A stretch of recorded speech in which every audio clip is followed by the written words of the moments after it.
It's now 7 o'clock, so let's begin our meeting. Welcome, everyone. I'm Barney Arnold, the chair of the select board, and welcome to the select board meeting on Tuesday, March 22nd, 2022. I would like to review the agenda. We are at 7 o'clock now with community input.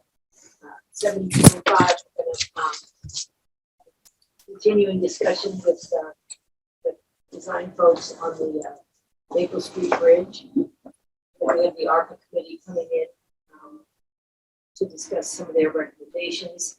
At 7:30, we had a hearing on the Lionsgate Road layout. At 8 o'clock, an update on the screening committee for the town administrator search. At 8:15, we'll be doing making some budget decisions for the FY20 budget, followed by looking at our town meeting warrant and finalizing what's going to go on the warrant, followed by the town administrator's report, the liaison reports, and finally approval of warrants and adjournment at 10 o'clock. And before I ask for community input, I would like to acknowledge that this is the last select board meeting of our very esteemed town administrator, Tim Goddard.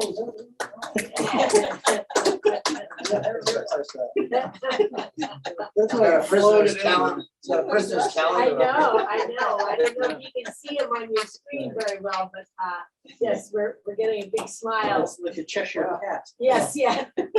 Well, let's have a good laundry. Yeah, that's right. We'll show you. That's right. But I just wanted to say that we're celebrating in very good style coming soon, but that I just want to say publicly here how much I appreciate the service you provided to the town for many, many years. And I particularly appreciated my work with you as the chair over the last year. So I wish you the very, very best.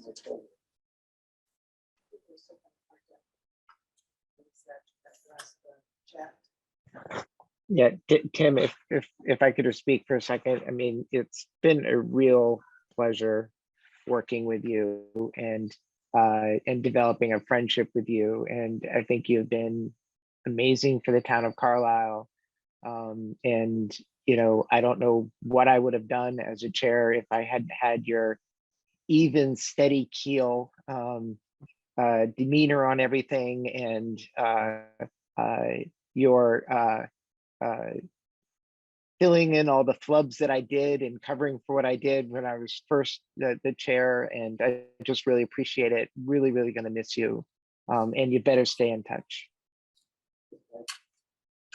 So I'm sure he's going to be back with a chance to forget. He's keeping his key. Yeah. Yeah. Tim and I go back to finance committee. That's right. That school committee was here. So always been great support. Steady guy, accurate with his facts, separate emotion from substance. So appreciate it. All the best. Yeah, we'll do this.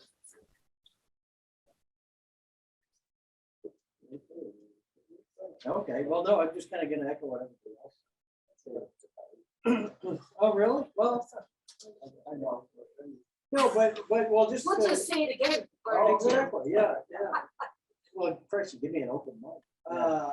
But no, just to kind of echo what everybody's been saying. But it's funny too, because like Nathan said, kind of always keeping that even keel. However, we can always tell with your tone whether you thought something was a good idea.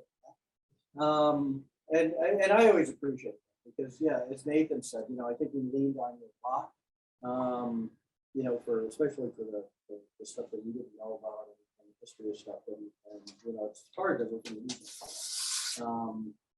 so definitely appreciate all the times you kept us around and all the times that you gave us your opinion without giving us your opinion. So no, but it and I think the other piece to it, I don't think a lot of folks in town truly understand and appreciate what you do outside of it's keeping us in line. And all the different committees and the things that you serve on the chair. It's a lot of work. you know, to be able to pull this bunch together, you know, as it changes from year to year to year. You know, that's a testament in itself. So thank you for being there for my 6 years. Select board. I'm not. Wow.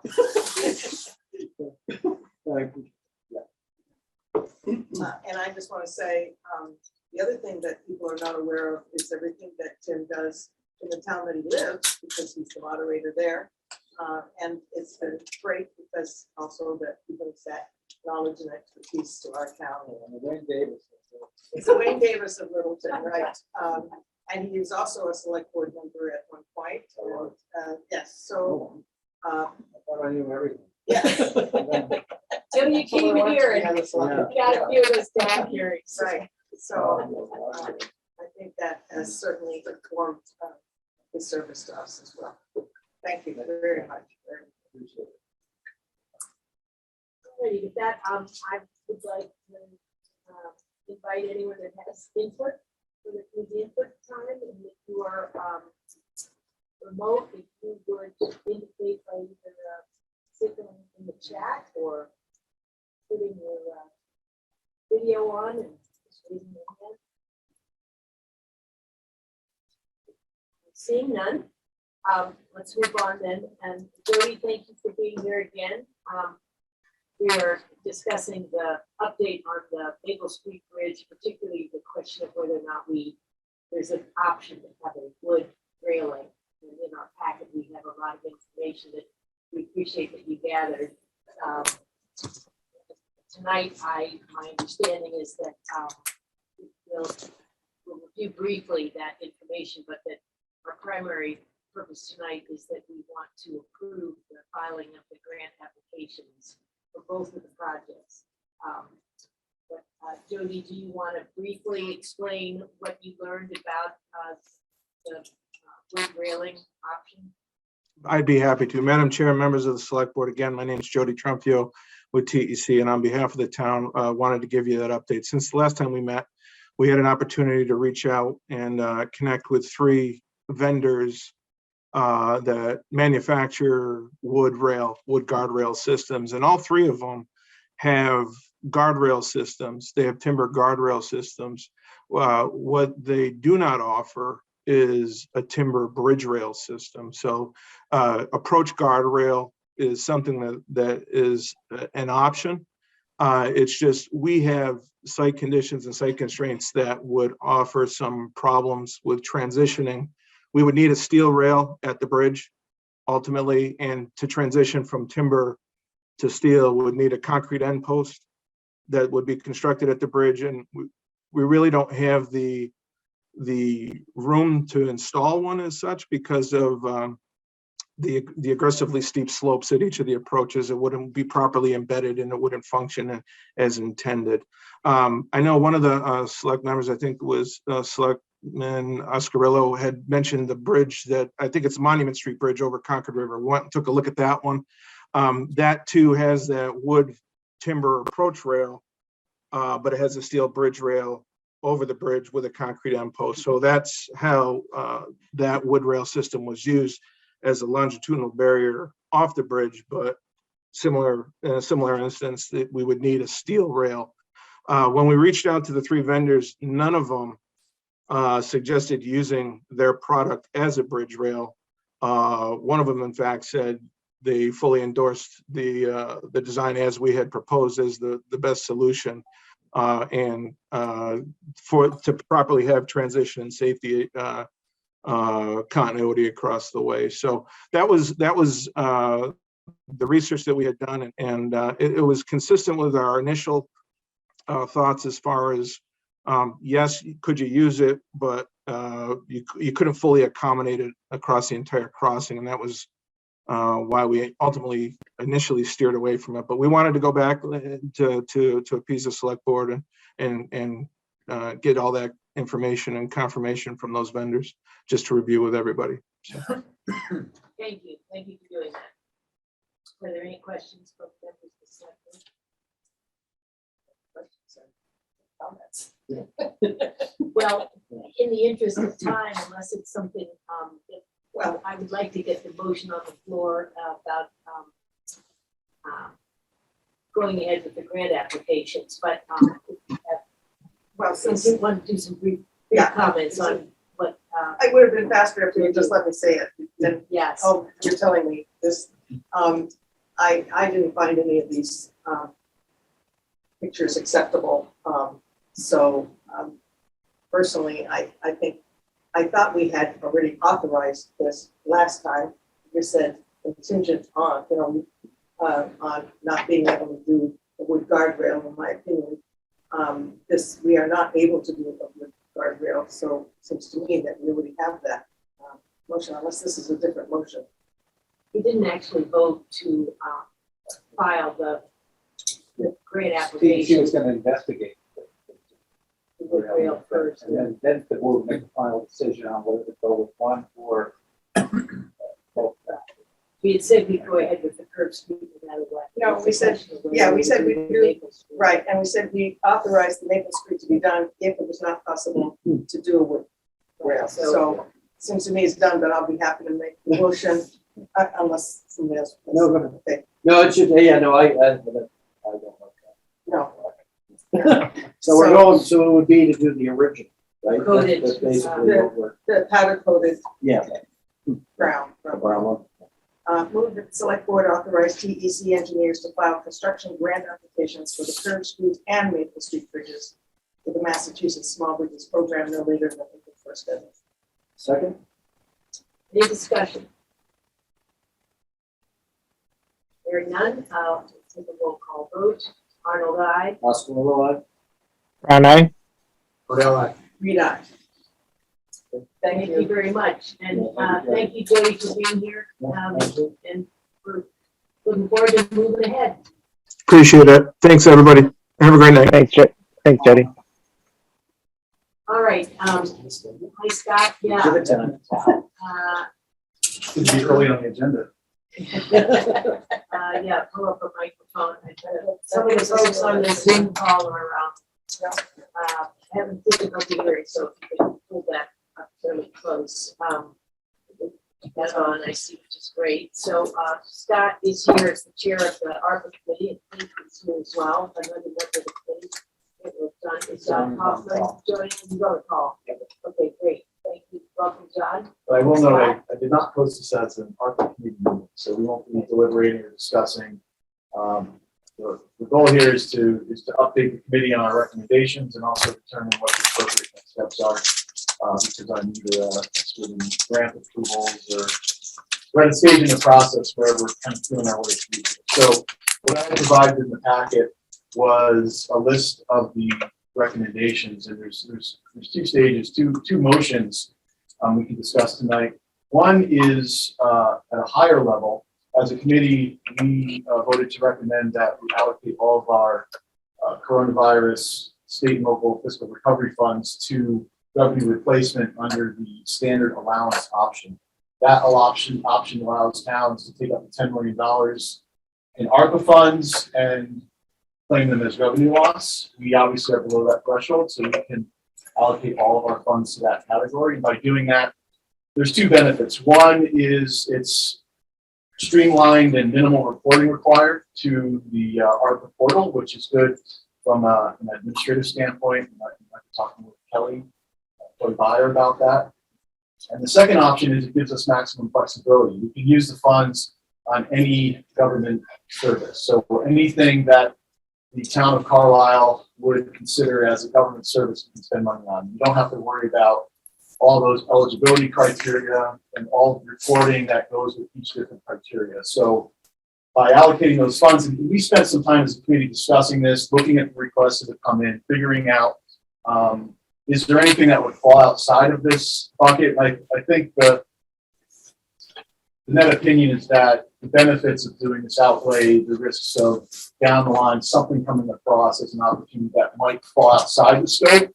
And so we do have to file an April report for the ARPA portal, and you do have to declare if you're using revenue replacement, which method and how much. And you have one shot to do it. So our recommendation is put it all there and then move forward. And everything we recommend would, as our current understanding is eligible under that. There's still some questions on the margins, but it seems that the Treasury is given very wide latitude in how you use those funds.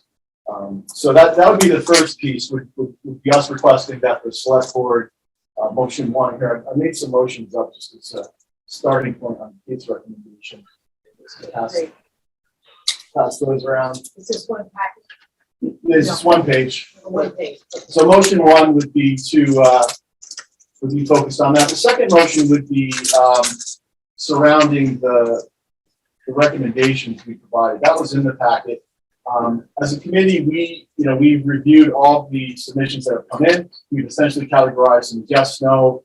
Parking lot, which is we do support, but there are some unknowns or there are some expenses that are not due yet, but in spirit we support them. And then TBD are items that are just we're kind of kicking down the line a little bit here because of some other moving parts, or we just don't have sufficient information. So I think tonight we wanted to focus on what we recommend, and what we would need to do from a process standpoint is ultimately the select board has to approve the use of these funds.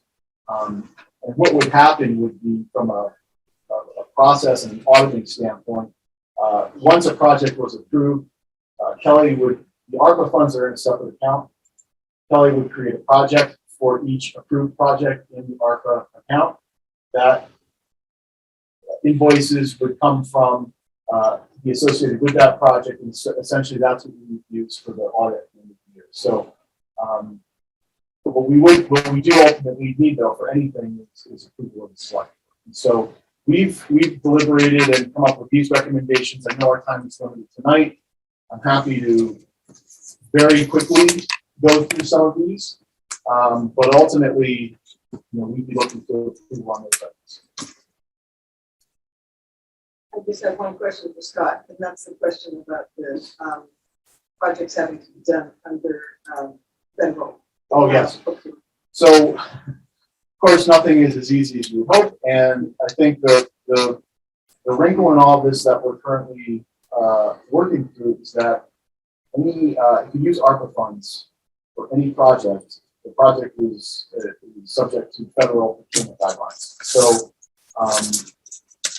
one of the projects that we're recommending, with the caveat of needs to meet federal procurement rules, is the rooftop unit at Gleason, which has already been ordered and procured. However, when that procurement happened, it was not using federal guidelines because it already happened. And so I had asked Kelly, I know Tim, we had started this conversation of, is there any allowance? Can you have a project grandfathered in? I think the answer is going to be no. And so in which case we would not be able to use ARPA funds for that project. However, there are other projects in the infrastructure pipeline, such as elevator repair, which is $125,000. I think as a committee, what we would do is, if we either find a project does not meet those guidelines, or if the expense would be significantly higher because we need to meet federal guidelines, I think we would just look to deploy those funds in a different way.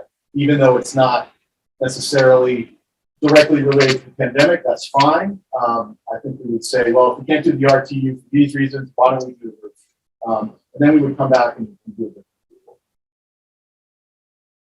But it's something that we're going to be beating that drum with the facilities committee, the school.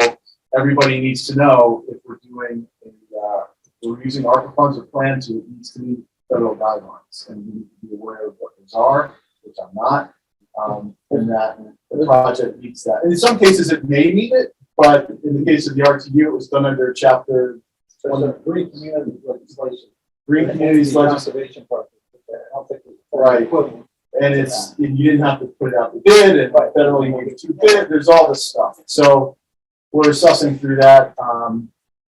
I think CLA has been helpful. I know Kelly has been in contact with them to answer questions that we have as they come up, the consulting side and the audit side. So again, I think we're getting the answers we need. In some cases, there's not clear answers. So in this one, my hope is that there's ultimately a grandfather provision or something, but it's still a bit of a moving target. But we're doing our best to make sure that everything is buttoned up and done properly. So Scott, what I interpret you saying is, let's say you decided a project qualifies. You move PFAS contamination. Sure. You have not gone out to bid for that. Right. You're offering an amount of money. Right. Upward more, it's more money you'll probably get. You're gonna go through a procurement process that is consistent with federal government. Yeah. Is it like FARs, federal acquisition regulations? I mean, I think this is my cursory review of it. I mean, there's, depending on the project size, there's requirements that you have at least 2 bids or things like But where do you, I mean, I do that for a living. As far as this stuff. Right. Yeah. Right. What are you gonna do here? I mean, You bought under federal guidelines before? Not really, it's supposed to be uniform guidance. Close to, That's Yeah, a procurement law. slim down version. yeah. But Kelly was investigating, yeah. particularly in this case. And obviously with Tim's transition, Yeah. I mean, it's, But it's something that needs to be though, that we need to put that on our list. for I'll our- I'll both our volunteer. interim I'll- and our next, TA. yeah, and I think it's gonna be incumbent on, you know, whoever's putting it out to bid. I mean, I don't think envision our committee, No, we got it, no, but on the admin side, you got yeah, it. we have to, and So let me go through that. That but was, to your question, I think if it came in higher, what we would probably do is just bring it back to this committee to approve a higher amount. Because all these funds, what's required to deploy the funds is simply select board approval. Okay. There's no other steps. because the money's already there. It's just how you. We have half the money, half the 1.56 Right, and we're only half of that is what we brought. Right, and so, you know, we were talking about how do we do contingencies, we want to build them in. You know, a lot of these don't really need contingencies, but in the case of it's a PFAS project and it's 10.5 and it comes in at 18.6, we just come back and just. we You've can done the normal- two big, by that time you've done the two big. And that could be on the normal select board cycle. So, and then it comes in lower, you have left over. You wouldn't- Yeah, you wouldn't spend it. You just put it back in. Right. What's important is that there's the clear trail from select board approval to the ARPA funds to the expenditures. And so it doesn't need to meet. The next set of questions, you got, yes, no, TBD question. First of all, everything on the list would qualify under this umbrella. Not on merit, but on. Not necessarily the ones that, so people have said that the town could give money directly to a nonprofit. I do have questions around the scope of that. So for example, there are the requests from like the Chamber Orchestra, and even I have questions about Benfield in terms of the town giving money directly to another entity. The Carlisle Cultural Commission is one that is not an issue because they are on our ledger, but everything else, anything that would fall under a department, is eligible. So you didn't cite reasons like. Right. And not in the notes, no. I will say this, I mean, I will quickly say that, in most cases, the no's were items that, were submitted under, everything submitted was under the original eligibility criteria. The no items generally fall into two categories. One, they were what we deem as an operating expense that should go through the normal budget process, or a capital expense that should go through the normal budget process, or premium pay. That's most of the police and fire ones. The Chamber Orchestra, there we decided that we would rather give a little extra fund to the Carlisle Cultural Commission and they can support it. The Board of Health had requested a few different things. We supported initially in the parking lot future vaccination expenses and making sure we have some funds for that. There was a request for increased hours. That again was stuff that really felt like it should go through the budget process. So those are generally the reasons why things were deemed, and then obviously Benfield requests were. So if we approve the yeses, then that's done. The parking lot will come to a future ask, or is that? So there's two parking lot items. One is, so the Board of Health is for a clinic that doesn't exist yet. So we can come back to that one. I think we would eventually kind of reserve funds, and we're not close to spending what we have, but we would want to make sure we have those funds available. And then I think the rental assistance for seniors, there we were, waiting for feedback from the affordable CPA and affordable housing, which we started, but we as a committee haven't voted on it in our committee. And so that's one where, I don't know, Kate, if you have a perspective on this, but that's one where my view is our committee will support that. We have in our discussions, but that might be one we come back in a couple of weeks, or I don't know if there's a good view on that. But I think our committee will end up recommending funds for that amount. Okay, and then those are done, made decision, right? And then the TBDs will be some later time, more information. Yeah, and we're already, I think as a committee, we'll be going out and saying, we're now looking, we're now taking submissions again with a modified format because we're not doing this whole eligibility thing. And I already know of two things that, Wayne Davis, we're looking at probably something for the town meeting remote voting. And I know the school might be looking for some funds to update the HVAC study. So there will be additional things. And then my view is infrastructure and capital items will be a good opportunity for these funds in fiscal 2023. So that, yeah, so my last question to that. We're being pretty conservative in our spend, probably because there's some big ticket items out there. Yeah, and I would say, I wouldn't classify this as being conservative. I think we don't want to spend money for the sake of spending money. I think, I think we're certainly not being conservative with our approach to supporting the COA. And you've seen the universe of requests. So I think we're actually able to cover off on a lot of the social, mental, emotional support pieces, as you see here. Yes, we're not saying today we're going to fund a giant HVAC project, but partly I think, we have time to do that. And so I would envision at the end of the day, when all is said and done, a lot of these funds will go to the projects. But we do want to make sure that I'm very comfortable with the amount recommended here as it relates to the 50% we already have in pocket and our ability to meet needs in the next 6 months. I think once we get that second deposit and we see what the fiscal year is looking like and how the pandemic's progressing, then we can do a little more with it. Anything more simple? I just want to add that we kind of, this is sort of like a test case. We'd like to get rolling on a project or two because we're going to have to develop also some grant language, just like CPA has, where whoever gets those funds will have to acknowledge that it's a grant and that they have some, obligations to it. And because that's another thing that, do you guys want to be responsible for that, or do you want us to do that, or where should that rest? And then also kind of feeling our way again. So we, for instance, you'll see there's two motions on here, like more of a consent agenda type of motions, or just like harkening back to our warrants, and our articles, just like a lump sum, and then it would cover these things, or do you want, when you do your motions, you want an individual like that?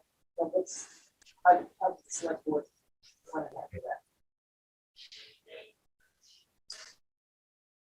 I think it's fine, get it as a lump sum, and then, if it's spelled out like this, we don't need to approve each individual one unless somebody's got interest. But I think I'm assuming from an accounting standpoint, if the project is coming in way over, they can't just, it would still be subject to these projects. Yes, yeah, that's what we would, actually, I would say the ARPA committee, if we had a block grant from you guys, so to speak, then I think we would want to have it very clearly. Well, and then ultimately we want the project tracked, by Kelly, and when we're doing that one. Again, the big concern is not ARPA reporting, it's just the regular audit. And that's what we're doing all this for. Yeah. And it sounds like you're also in the process of figuring out the sort of grant agreement you want to have with the individual projects. projects that are approved, will there be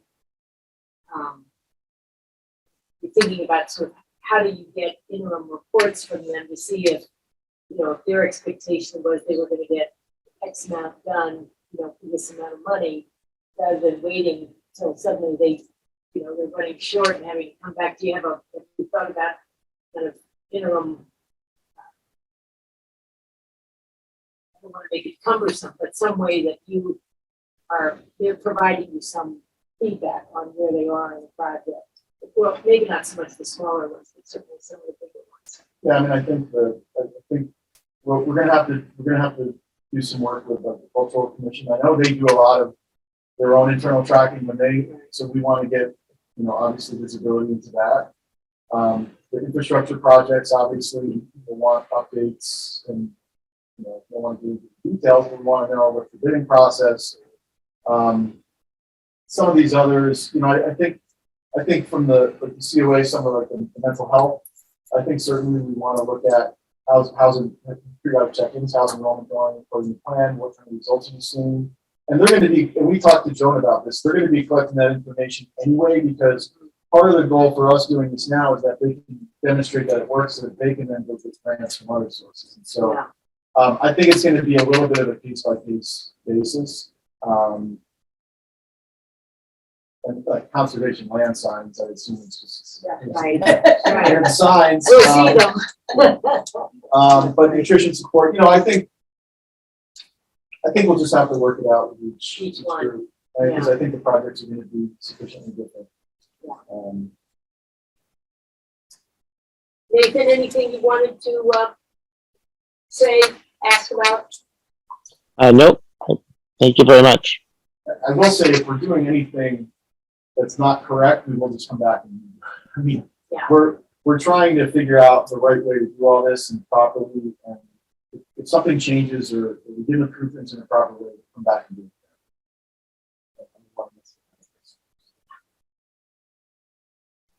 This is why we're here all the time, by the way, because, we're kind of, in the dark here, and we'd like to have, to be. Somebody else groping along with Yes, you, while exactly. taking some. I do think with the, as we transition, I do think in general, this should be something that the town administrator and town accountant are regularly involved in, because we're leaning on them a lot. So, as we onboard the interim, we're gonna have to onboard them for this. My expectation is that they'll be able to help out, certainly with procurement, and some of these technical questions.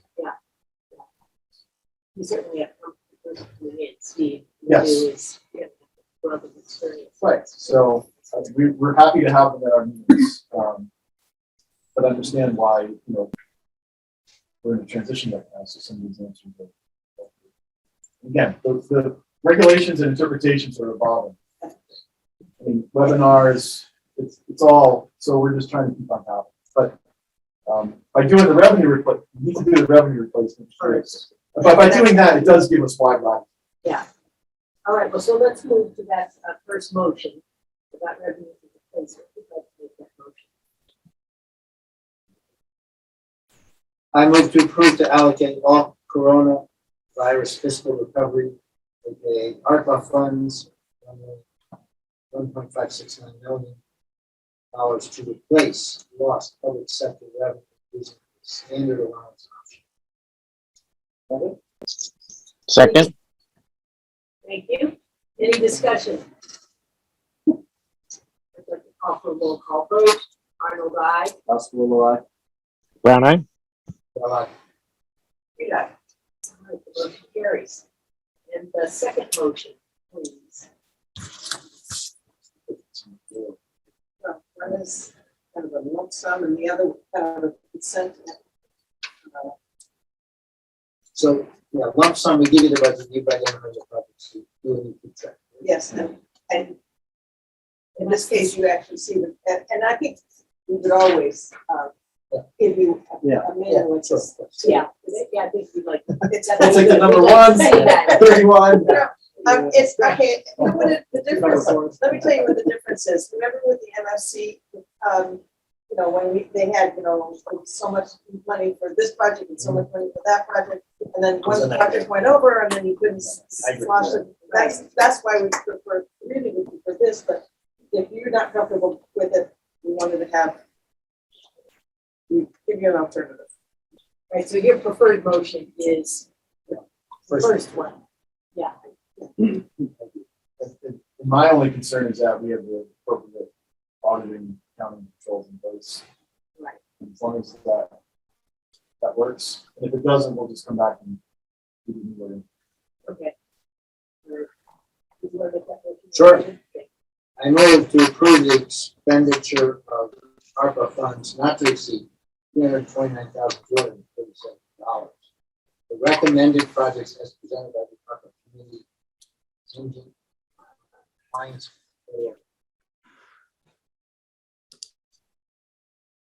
Second. All right, any discussion? I will just point out that does include, that total does include the two parking lots. Yeah. The rental assistance and the future. you now approve that. So those would be on. We have to get a second. those would be on yours. Okay, Somebody sorry. second? Yeah, Luke seconded. Oh. So, yeah, just to I clarify. just want to ask a quick question. So the way it was framed, I totally get it. It's the way that this municipal facilities committee did it. But so the idea is that it can be expended on one of those things, or if one of them goes under and another goes over, it can be expended on the other one, but you're not adding another project in, right? Correct. Okay, because I thought it said like such as. There's no, this would be, you would only be supporting the identified projects. Just the yeses and the parking lots. That's correct. Okay, okay. All right, any other comments? Discussion? All right, hearing. I do have a question. Sorry. You don't get to ask. Can I ask a question? No, I mean, if say like we find out, oh, online mental health is going to be twice as many people, it's going to be $50,000, and say you haven't done another project or it's come under, who's the authority to say? Yeah, I just want to make sure the budget totals have some teeth in them. Yeah, so I think, so like, it's very similar to CPA in a lot of respects. So, I think the grant agreements make sense. We can write those. I mean, some of ours are very specific. It's a bit more liberal. I mean, like the housing, for example, it's fairly liberal to give a little bit of flexibility. We do annual reporting. I mean, that works for us. It's probably, would be more than that. But also, too, we assign a liaison on some of the larger projects. I mean, you're always looking for free, but maybe you reach out to some other Yeah, well, folks. since I'm also on MFC, I need to be liaison Yeah. to the I MFC. think if you look at the list, there's only a couple that have the potential for going crazy. So, Going on. I mean, it's No, right. But the thing is, it's, the one benefit that CPA has, we release funds. Right? Right. So I just think the monitoring piece, for you guys is critical. You're gonna release before. Well, Or do they get an expense account? they would get so my understanding is money's in an account. Kelly will know these projects, the invoice will come in, it'll be paid out of that account. She's got that account, and yeah, she'll know how it's going. And she'll know who the point person is on the project and where it should be coming from. It's a question. So she'll get approval. But we don't have like select board sign. Once she gets the invoice. that's a big aspect of monitor all these. Yeah. I mean, I think, what I think is, I know on the MFC, for instance, as the vice chair, I sign the invoices after they've been approved by the committee. So I would say that maybe those invoices would come to the ARPA committee for signature. As long as before she it's- pays it. Again, I'm not, no, exactly, just to make sure that, because you guys are much like everything else that you get. You make sure it's in compliance with what's in the grant agreement. Okay. And then you approve it, then she doesn't have to. Right, but does she have, in that case, Luke, does she have to track like 125,000 cap to affordable housing? Yeah, so She's got a department code that She's gonna be setting up project roads, each one, Yes. yeah. She still has to do that, just to. Yes, Yeah. that she has to do. And that'll make the audit much easier. It's a straight line right to the actual inputs. Again, we'll be talking with her about this. This is my conversation with her. If this changes or evolves, we'll. Okay, good, so we have. And I guess I just also want to assure you, we are being, conservative might be one word, but I would say we're being cautious because, and that's why we keep on coming back to, because every time we learn something new, we want to check with you guys about, how do you want us to handle that? You want us to do it, you want to do it, you want somebody else to do it, it's like building an airplane while it's already in the air. Okay, no, and just, for example, you brought up the cultural thing, right? Ultimately, if they go through the 10, they could just submit another one, right? Yeah. For an additional 10 or 20, right? So, and with it being an ongoing process, I think that would be the recommendation, right? If you see that you guys are going over, you just submit another I wish we application. had a different request to the Bob. Yeah. And I just look at it as because we have so much flexibility, this is almost like I view it as almost another revenue source, and we should be as diligent, although we're using it in a different manner than we should be as diligent with this spend as we would be with tax revenue spend. So we don't want to just, we have money, let's spend it. No, because we can use this on anything. So let's use it on the right things. All right, we have a motion on the floor for the second. Any other discussion? All right, let's do a roll call vote then. On the motion to approve the expenditure of the ARPA funds not to exceed $220,000. Arnold, aye. Oscar Lilloye.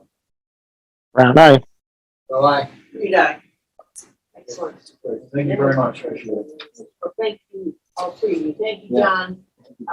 Thank you, And federal Scott government. and Kate, yeah, thank you, federal government. back Well, the only time you can hear me say that. Yeah.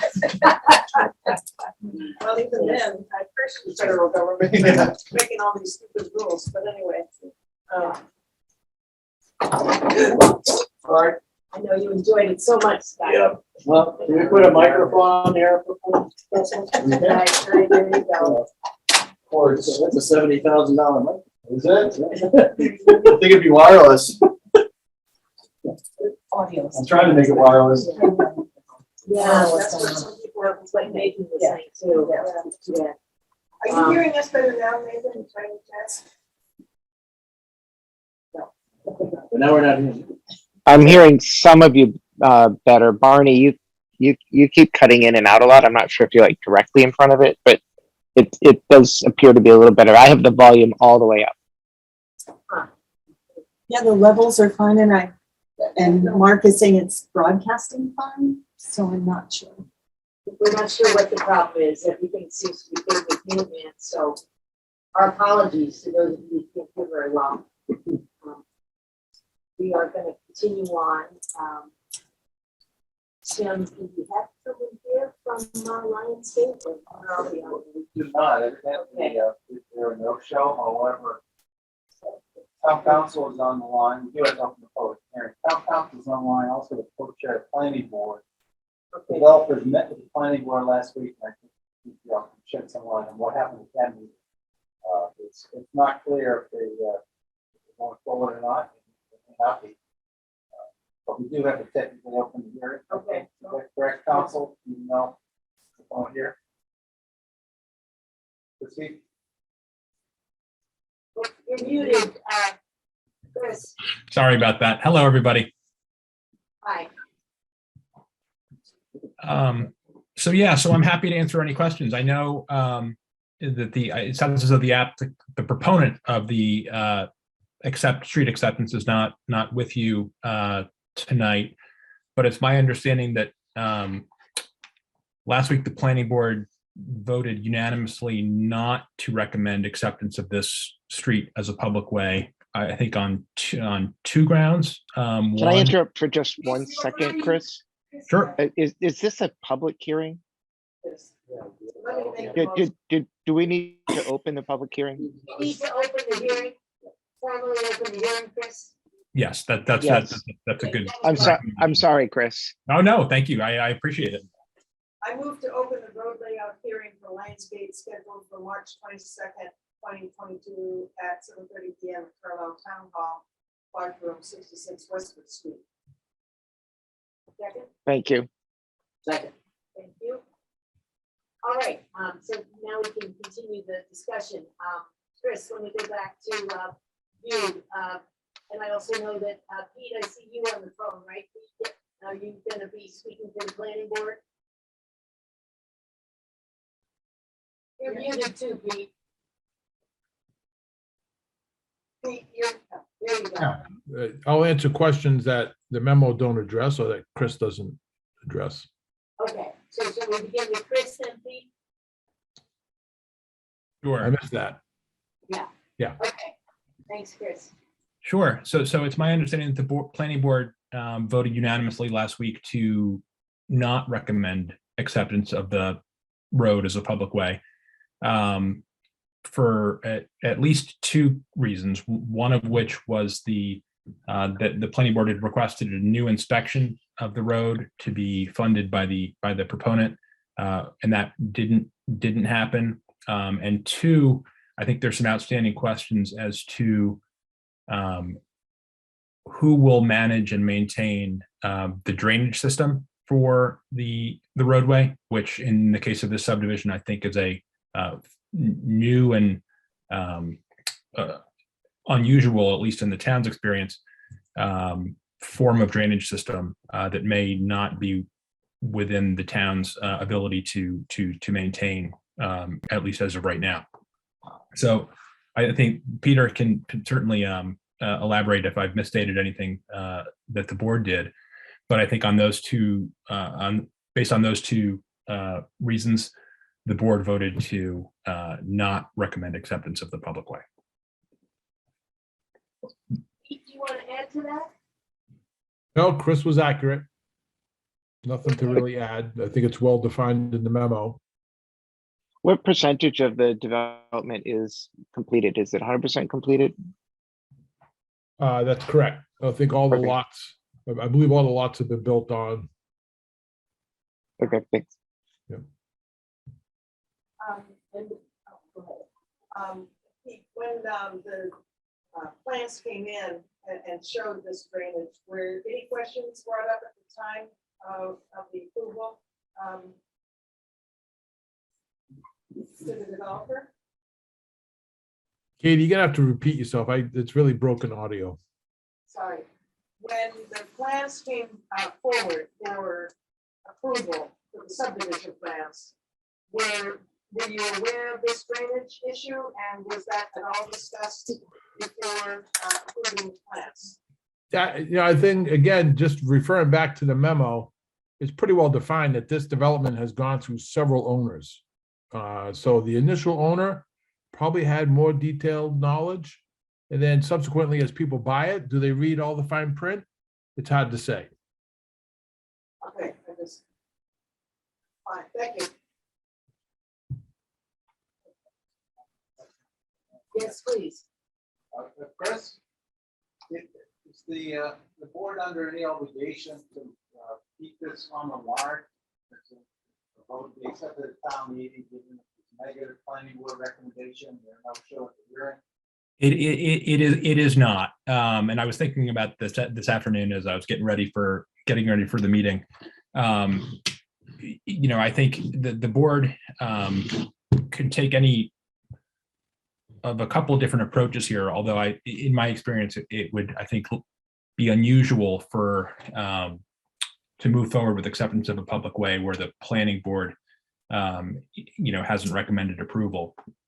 But and if the board is not inclined, if the select board is not inclined tonight to move forward with the acceptance of the street as a public way, I think the best approach would be to remove this article from the warrant.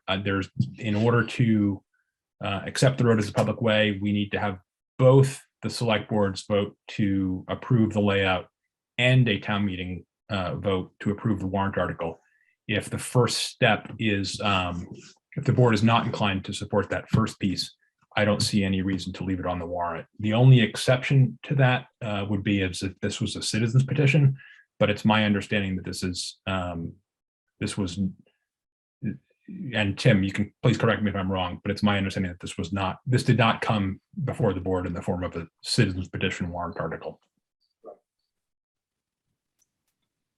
All right, so as a board, then, we, do we need to take a vote on whether or not to approve, we have a motion in here about, so it sounds like, according to Chris, the select board needs to vote whether or not we accept it as a, Normally, you would.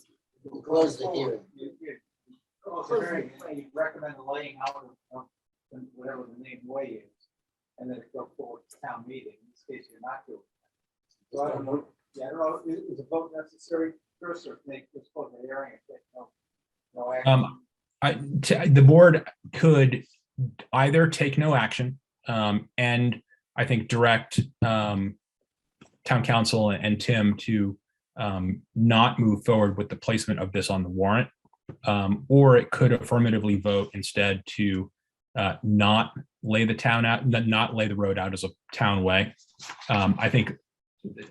I don't think there's any real practical difference between either of those two approaches. And neither one, I don't believe, would prejudice the property owner's ability to come back 6 months or a year from now if they want to take another crack at this. So yeah, so I think you can close the public hearing and take no action, or you can close the public hearing and vote not to lay the road out as a public way. And if taking no action is the easier of the two, then I think that's the perfectly fine approach. I guess my preference would be if, since the planning board heard this and took a vote, I would think that we should probably do the same, but that's just my opinion. All right, well, let's close the hearing and then we can figure out the step. We want to take. I move to close the road layout hearing for Lionsgate, which is scheduled for March 22nd, 2022, at Carlisle Town Hall, 66 West. Second. Any discussion? Roll call vote of closing the hearing. Arnold, aye. Right?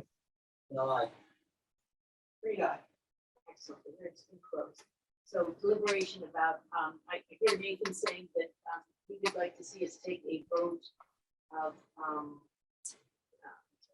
to reject the petition that for Lionsgate to be considered a public way. Is that correct?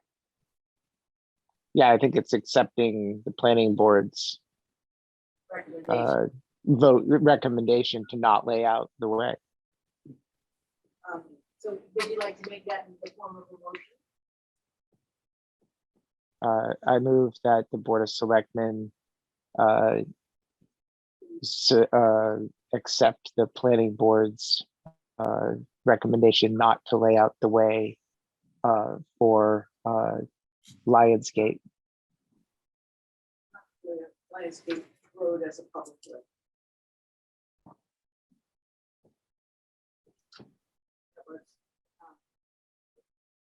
Is that correct?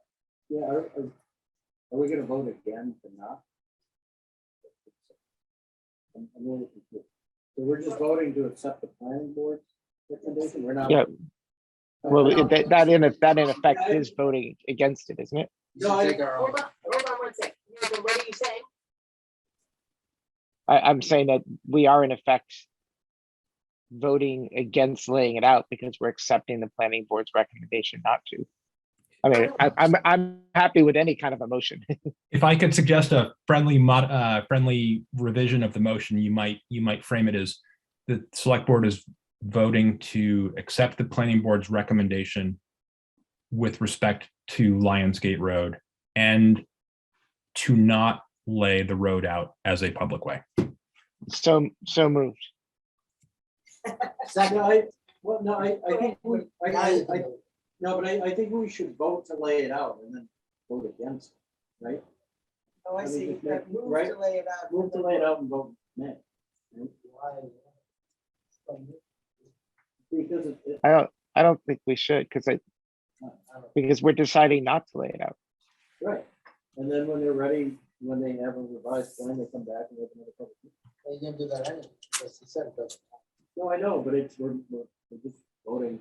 Not, in we're gonna concurrence vote with- against the Right, layout. exactly. So we're voting in concurrence with the planning board. We're just not putting the planning board stuff in.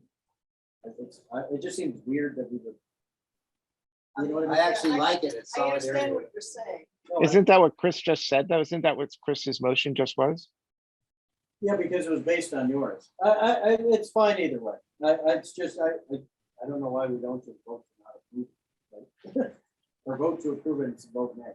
I would feel better about voting not to approve it if there had been a presentation and I got to see the way, but I didn't get to see any information about it. So that, I think that's why I'd rather, I didn't vote to accept the recommendation of the.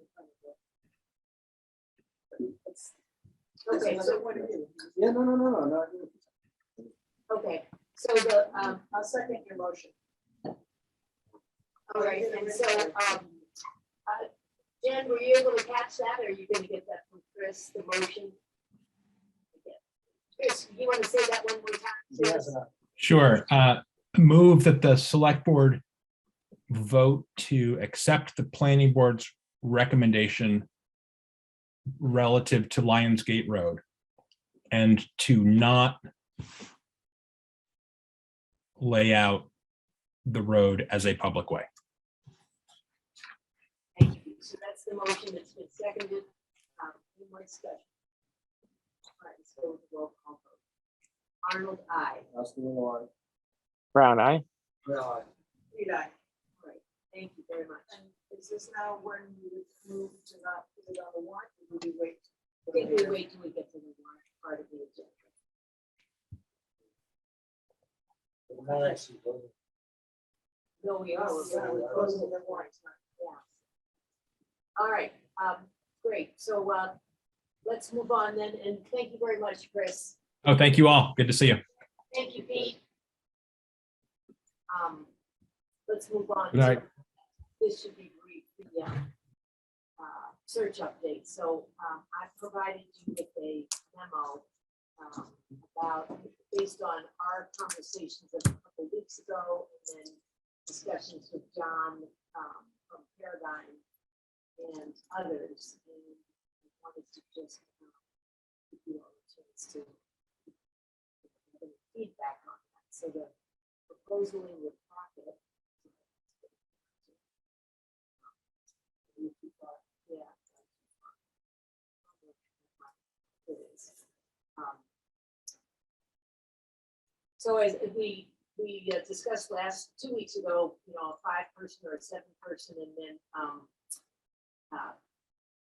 Tim and David and I settled in on the concept of 7 members in our follow-up planning discussion, and then I talked it over with John, and he's comfortable with 7 members. So based on conversations we had and some others I've had, what I'm putting forward here is the presentation or the representation of who would be on the screening committee. So it's 2 department heads. If we can work it out this way, one who works inside town hall and one who does not, 1 FinCom member, 1 resident who's active in our school committee. School community, sorry. 1 board / committee chair who's not from the select board, and 1 resident with municipal consulting experience or another department head, and then 1 member of the select board, the chair. So that's the proposed representation on the committee. And I'm not just giving the opportunity here for anyone to offer public comment from the select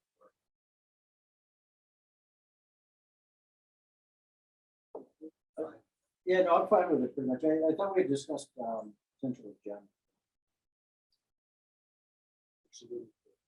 Okay, yeah, no, I wanted to put it there. Okay, we did. Yeah. Okay. Any other comments? This is just by way of update, and then the goal is to have the particular that I will reach out to particular people fill these slots to determine interest and then come back to the select board with a proposed group of individuals for us to appoint at our next select board meeting. And I did have a brief conversation with John today, and he said resumes are ready to come in, so that's good news. All righty.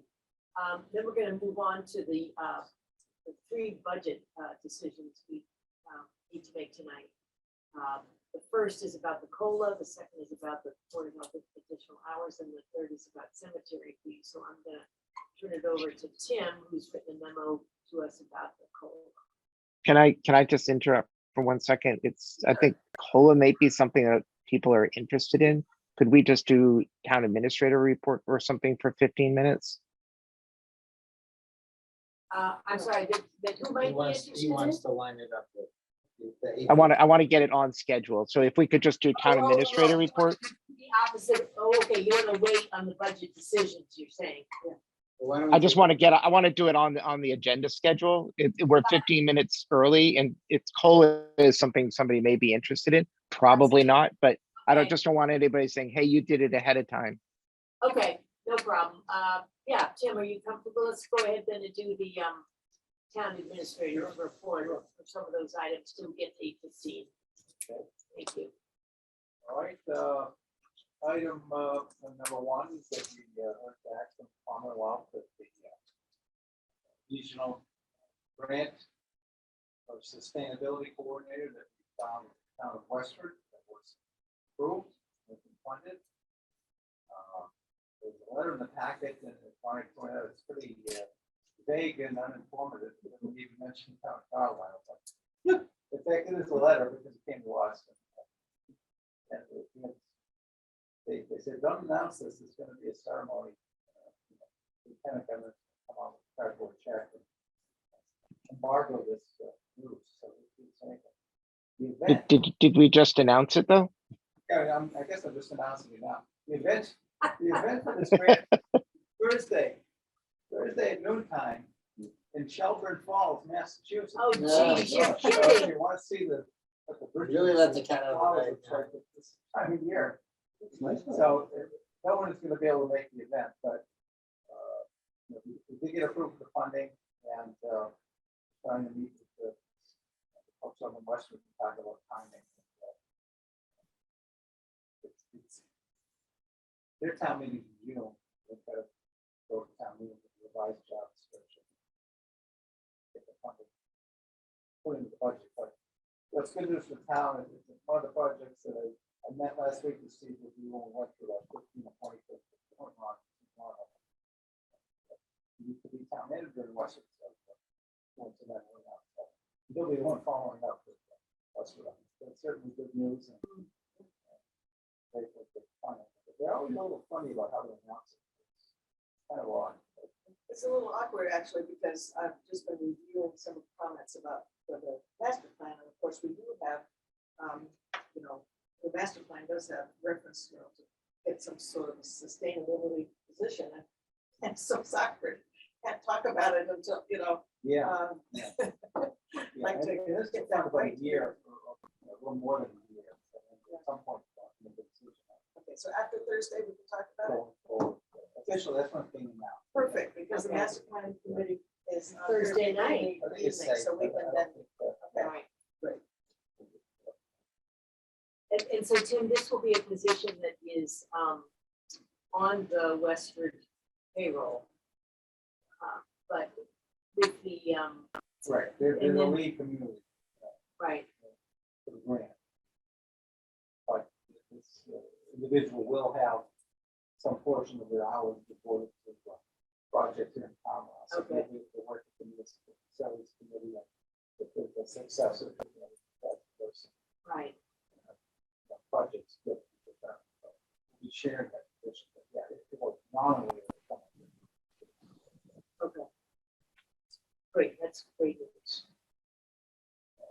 And then you probably got some, Jack Hunter, some recent days about the community education forum next week. CPS, but you have similar event last fall, follow up.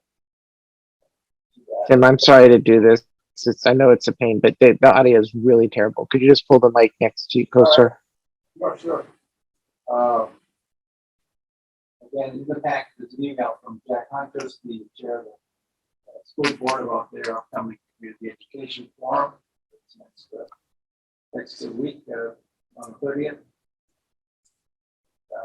I know a few other emails have gone out as well, so the word's getting out on that. Also, in the packet, you have the Chapter 90 letter from the Commonwealth for this year. It's again, 52,000, so no real increase in the Chapter 90 funding to the town. List of projects, the same projects that we had on list last year. We get same amount of funding, same list of projects. Particularly President Carlisle, the residents really want to get that done. It's met with them a number of times. They're making an effort to get that done. Board of Health, the request an increase in spending limit to the revolving fund. Currently set at $70,000. To increase it to $100,000 for the year. It says a lot to do with the additional work that's been done at Benfield. And without it, they reach the limit on funds that can come into the revolving fund and be expended. So there's a vote required from the Finance Committee and Select Board in order to increase the spending in the year. And Jim here tonight, I think the Finance Committee took that action last week. Select Board has to well make it official. I'll make a motion. I move the select board increase the spending limit for the Board of Health 53E&1/2 revolving fund from 70,000 to 100,000 for the remainder of fiscal 22. Second. Any discussion? Yeah, so actually, just a quick question. So looking at the different expenses, do they bill out to the client per se? So, because I mean, then we want to make sure we get reimbursed. But just out of curiosity, why is there a cap on it? Right? Is there a reason for it? Town meetings part of such a cap on all of the law. Yeah. But it's as a mechanism to increase it during the year. No, it's an out versus in, right? I mean, and it's not like they're spending money to spend it. It's, they're getting reimbursed. Yeah, right. The money has to come in. Yeah. I mean, maybe it's a way to cap that in case something doesn't come back. It's part of the Mass General laws. It is, okay. Yeah. But The cap there has to be a cap voted every year for it. And I've recommended the last few years it has been increased, and they do have continuing projects that will go on for next year. So we should probably, I mentioned to Tim and talked with Linda that for FY23, we should increase it to 100,000 because this has been the practice the last few years to go from 70 to a higher number. Yeah. So it's really just a cap. You could put it as high and you can really only spend what, you have for an appropriation that comes in, but it's all part of how a Mass General law runs the 4453E&1/2. With that. So is that 70,000 is the cap? Is the 20,000 master law cap? That's been the cap, and it's been the cap for the past few years, but the past few years you've increased it at least. Last year, I think it was 90. It went to, you increased it 30,000, but spent 90. And the year before that, it was almost 30,000 more. So if we're doing this every year, why don't we just say we move the 100,000. cap from 70 to 100,000 and not Correct. say the remainder of and that 2022? has been my recommendation for FY23 for them. Yeah. Is that a motion? Jim, come on up, come on up so we can Is that hear in you. the articles? The approval of the revolving funds is a motion to like there, that's not. Amount, so. Yeah. Did you hear that, Nathan? No, The motions that will be for the I can't hear you right now. Okay. You're really, really Right. staticky. There's definitely something wrong with your mic. During the meeting on Zoom, the audio was so poor. That's why. Speaking to the mic, if you will, Jim, thanks. This This is Jim Yard, chair of the big. The, said whatever was want here. There is more money going in because of the benefit project. And there is a good news story behind the routine vote you're going to take, which is that only 2 weeks ago, there was a concern that the owner of that wouldn't. So we did that. So I think, sometimes it just seems, pro forma, but there actually is something positive here, which is it seems to be coming through for you. So that's all I want to say. Yeah, one little piece. Thank you, Jim. Right. Right. Okay, so we have the motion on the floor, it's been seconded. I'm going to ask for a roll call vote. Arnold, aye. Oswald, aye. Brown eye. Well, Reed, aye. Thank you. The next item has to do with timber nuts. Barney and I had a good meeting with Chair Tenant. Timber nuts to talk about the programming and reviews. Component woods, the capture package came up very described in dates and times of the current plan programming.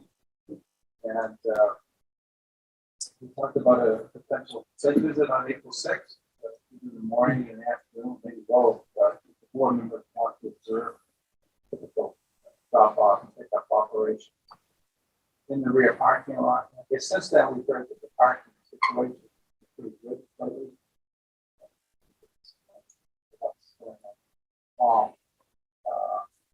Part of the meeting, we agreed to follow up on the parking, and they did speak to the fire chief. They'd like to be able to offer additional parking. Working with Sylvia and the Conscom about expanding the parking area back there. We'd be more than happy to make that available if we can expand that parking area. you see, Chief Sorrows. Chief Sorrows. And also talked to Joan, this whole COA, and she offered the additional parking at the fire station. The drivers could park their vehicles there. They wouldn't leave their car here all day while the drivers van. So free up, a little bit of space. So. But at the moment, I guess it would be no availability. so he made the request, but there's no benefit.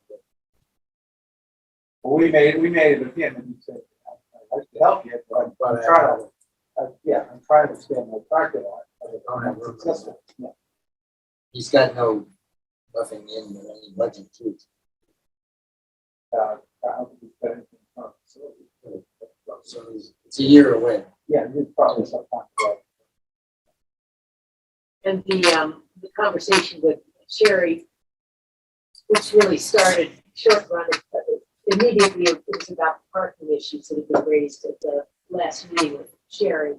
But we, both Tim and I thought it'd be a good idea if any of the select board members could make one of these 2 times for a site visit, that we should not only see what the parking looks like, but also just walk into the Conant land, either after 9:15, once the drop off happens, go in and actually see what they're doing, or for the 4 o'clock time to go in earlier and see what they're doing on land, because I've made it very clear to Sherry that we want to have her come back fairly soon to discuss the program in general and the use of the Conant land. Right now, they have their summer session has already been advertised, and they already have some of the sessions are already full. But I made it clear to her that we are not giving our approval for the fall until she comes back in and we have a full conversation about it. So that's why I think a site visit would be very worthwhile. Are people able to do that? And I know it's a work day, April 5th, 6th is a Wednesday. You could be there, that'd be good. Maybe, Luke's a maybe, and I know Nathan, some of that depends on where you're working from. Yeah, I'll need to take a look at my calendar later. Okay, So, at what time did you say? Sorry. well, if you want to do the morning one, I would say come, a little before 9:15, and then plan to stay and come at Woods, and if you want want to do the 4 o'clock, I would say come at 2:30, and walk into the woods so you can see what they're doing. Yeah. I can work this out offline, I think, with everybody, and, Tim, or I can get back to Sharon. All right, great, thank you. So just in addition to the walk, right, the summer, I'm trying to remember the discussion from a couple of weeks ago, right? It seems like their camp program has grown substantially from what we initially envisioned and approved. And, you know, I mean, I know they booked out the summer, but that, you know, we shouldn't just give them approval for the summer because we haven't had a conversation, right? I mean, and a significant number of residents have raised issues, right? And I'm not saying that there isn't a solution, right? But you just say, well, we'll focus on the fall when, you know, we technically haven't really approved the summer. Or even the session we're running now. Right, exactly, right. There, Really, that's the problem. Yeah. We have not done our oversight and they have not, come to us. yeah, we're both at fault here, right? Yeah. You know, but I mean, at the end, the residents are the ones that, you know, they're the ones being impacted, right? So, I don't know, is there a way to kind of bring it in quicker so we can talk about the summer stuff? I mean, you know, obviously it's a pain for them if they have to reverse and do all that stuff. But I think if we can get, if we can get the center residents, we can get timbered up and maybe have us on, because it's a communication thing, right? And I'm sure that they can figure out a way to make it work, right? But you know, what's working, what's not. But you know, ultimately, if I feel like we're kind of, you know, too cooling the residents on this if we just allow the summer to happen. I mean, and maybe it's okay. You know, unfortunately, this ship has already sailed, right? And at least let the residents know that, and we're going to really fully discuss this before the fall. But I just, you know, I want the residents to be heard. You know, Yeah. it's just Yeah. I have had follow-up discussions with the nearest abutters Yeah. that were here at the meeting 2 weeks ago, and they definitely want to be involved in the sidewalk. And, so I could certainly get back in touch with them, but if there are other central residents that have concerns, maybe we should reach out to them. And I've forgotten what let's see, we haven't looked at the agenda for the April 19th meeting. I don't know if we could move this up. We don't have that agenda in front of us. We just have the proposed April 6th agenda. I mean, sorry, April 5th. I don't remember, I don't know if David, you remember, or Tim, when we thought we would have Timbernook back. Might be on the. Why don't we see if we can have it on the 19th? And, yeah, it won't be good. okay. School. School School vacation. vacation. Yeah, okay.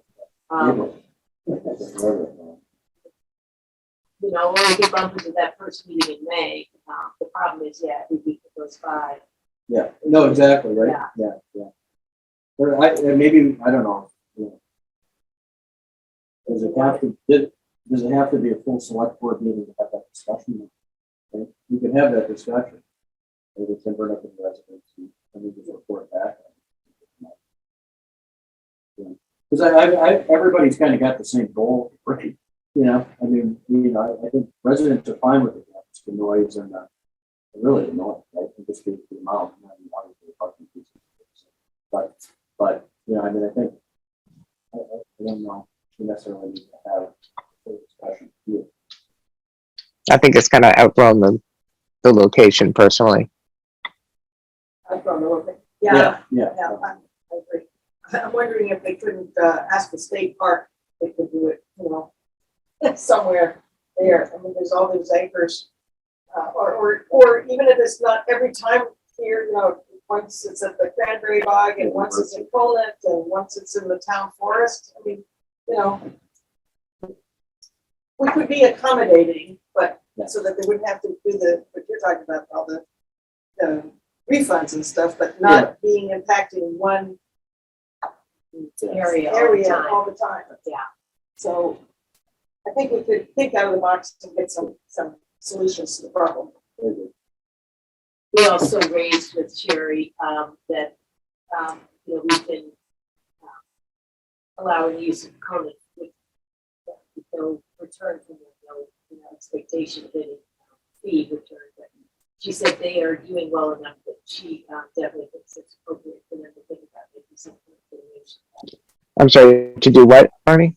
To make some kind of a donation, contribution back to the town, whether that's, scholarships for Carlisle students or some other form, but that she thought it was very appropriate that Timbernook make some kind of contribution back to the town.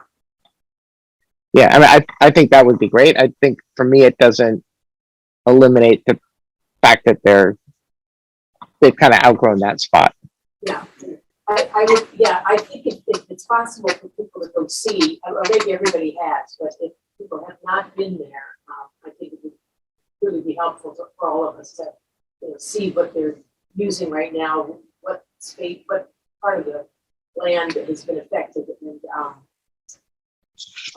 Luke, what I'm hearing you say is that we ought to convene the people in town that have concerns or issues with Sherry from Timbernook and a couple of select board members and try to do that between now and the April 19th select board meeting. Yeah. All right. I think that's possible to do. Any other comments on this? Okay, then we have the draft agenda for April 5th. Expect to be on bed and what the hell, it's dark here.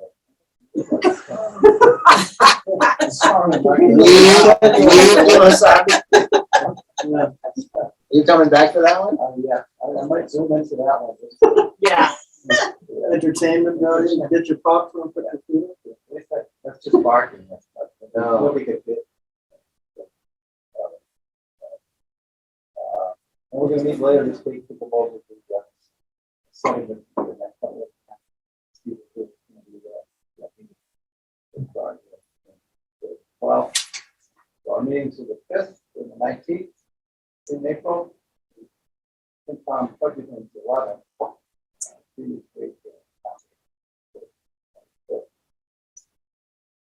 And I know I have a note on my other computer about those agendas. There was one of them I wanted to add something on it, so I will go home. Okay. I'll give you an email about it. I was going to mention it tonight, but I wrote the notes. And I- The audit report, I think, remember that earlier today. right. Yeah.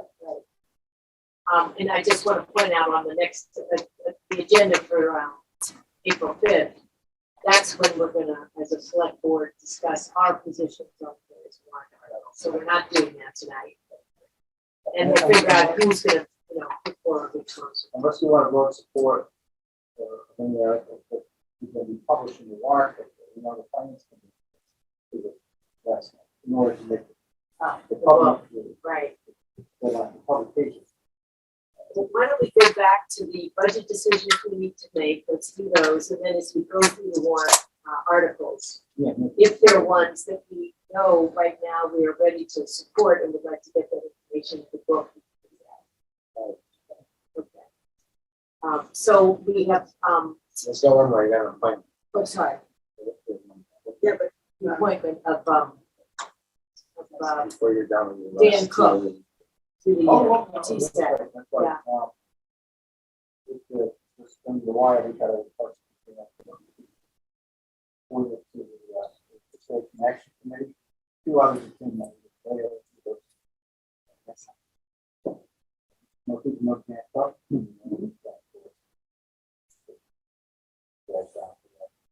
I move we appoint Dan Cook to the TSAC committee. How long is the appointment for? For 1 year? Okay. So that would be to January, June 30th, 2023. Second.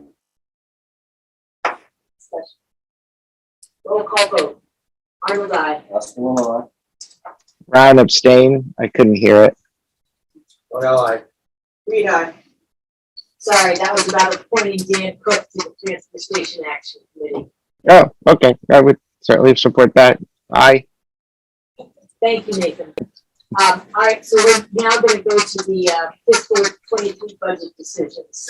So first up is the setting the non-union COLA. And we have a memo from Tim in our packets. Tim, do you want to just give us a brief? This is an updated memo from what I did a few months ago. Some information recently, particularly, well, first of all, there was a chart in your packet that we actually, Kate and I developed for the police negotiations to explain how the town goes about setting the COLA for non-union folks. And we explained that, the board pays particular attention to the increase in the social security index and CPI, and then we demonstrated for the past 10, 11 years, the town's COLA has exceeded the average of both of those economic indicators. In fact, we could have gone back 30 years. The town has never given a COLA less than 30 years. But that was part of the rationale talking to the union that, it's something to consider that the town has done pretty well by its employees, considering lack thereof. Knowing that recent trends indicate, they could have an inflationary period, so in future years, we should say that the number would be, but my recommendation to the board is that you go for 2.25% COLA for this fiscal year. Based upon the indicators that both CPI, Social Security. I think back in December we had maybe 9 towns, on their COLAs. And now we've got 65 communities, and the average COLA is 2.1%. So slightly north of 2. And I think justified for this year. That's my recommendation to the board. Have the motion to that effect in our packets. I move that the board approve the cost of living adjustment of 2.25% for fiscal year 2023 for all non-union and non-contracted town employees. Second. Moved and seconded. Any discussion? Nathan, did you hear the motion this time? I did hear the motion. Yes, thank you for checking. Just checking, just because we. All right. There's no discussion. I'd like a roll call vote, please. Arnold, aye. Councilman Lloyd? Brown eye. Rita. Thank you. Welcome, members of the town accountant's already calculated the salary and wage chart, anticipated perhaps. So that's good news. You don't want to make extra work with college. She's going to have to chase on our part. Yeah. That's going to be sure. Yeah. Sure. All right, and then the on the Board of Health hours, David, do you want to review the chart that you prepared, and maybe we should first put a motion on the floor? Sense. Although actually, Tim, if I recall, in your didn't you suggested a slightly different motion, I'm right? recommending with punishment tax. Let's go through it. Okay. Yeah, so why don't you go through it, David? That'd be great. So, two-part thing, right? The notion of needing more assistance of the Board of Health has come up before this committee basically twice in the recent years. For a variety of reasons, we have not supported it. So we did a little, I guess, analysis with Linda and with Tony Marino, chair. In fact, I sent I send one note to the other one. Anyway, So it goes back, and Jim, this will be your recollection as well. Our understanding is, and it's in the chart, I don't know if you have the chart, Jim, but okay, before the COVID time, in pre-2019, there were 2 part-time assistants at 15 hours each. With 30 hours, we got no benefits. And so that's our baseline. And then in 2019, the proposal was to make 1 full-time job for 1 day, which would be 24 hours with benefits. Actually, it was proposed, I think, to be 30 hours with benefits. At least what Board of Health is saying is that FinCom said, okay, but you have to pay for the benefits out of your budget. Therefore, reduce the hours from 30 to 24. So the big difference between the 2 columns is budget neutral, but minus 6 hours of actual hours. Is that at all according with your recollection, Jim? No. Okay. That you don't remember, or you don't think that's Well, all I can really speak to is their total budget. Yeah. Which for the current year is up 14%. well, that's separate. This is just about But this. that also is driven by hours instead. So, you know, however It's they. up how much percent? 14, the current year. And it's all labor. It's all extra. Are you including what the CARES funds paid for? No, because that's outside of the county. Then I don't know. This is the story they're telling. Well, I don't mean to contradict it, except that was why, when they asked for a similar increase for fiscal 23, our committee didn't support that.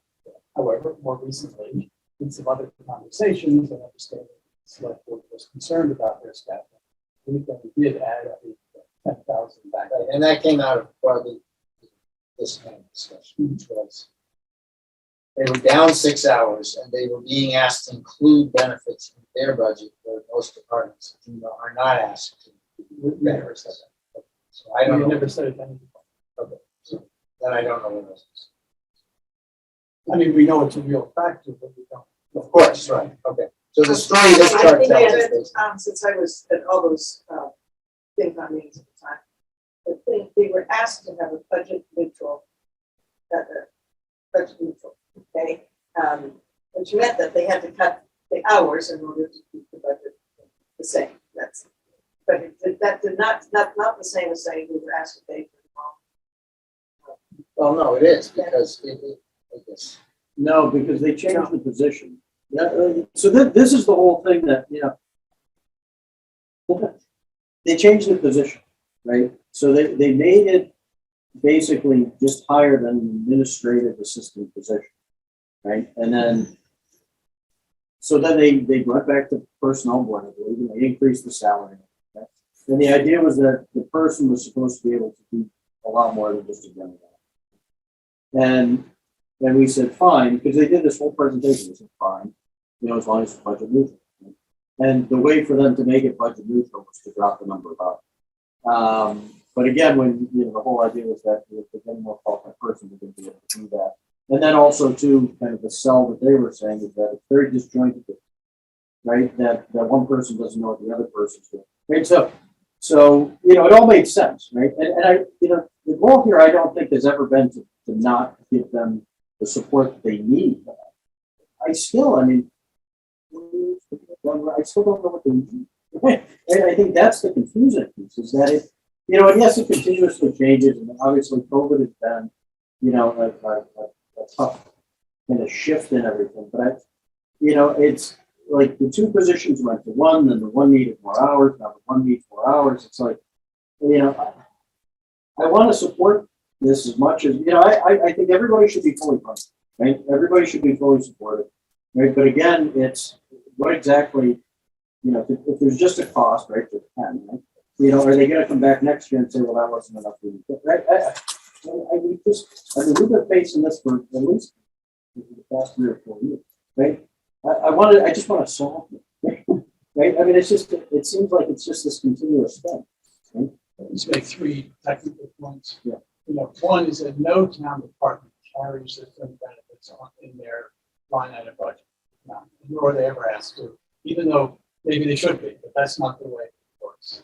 Secondly, when they proposed this originally, it was to split between their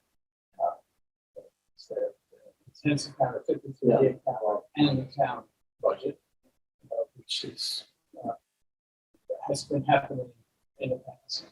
And thirdly is that remember that when the town meeting approves their budget line, they actually have freedom to spend that as they wish within certain things you've established about positions, but they have a lot of flexibility in how they do it. You know, in the end, we as a finance committee don't vote, you know, person A versus person B.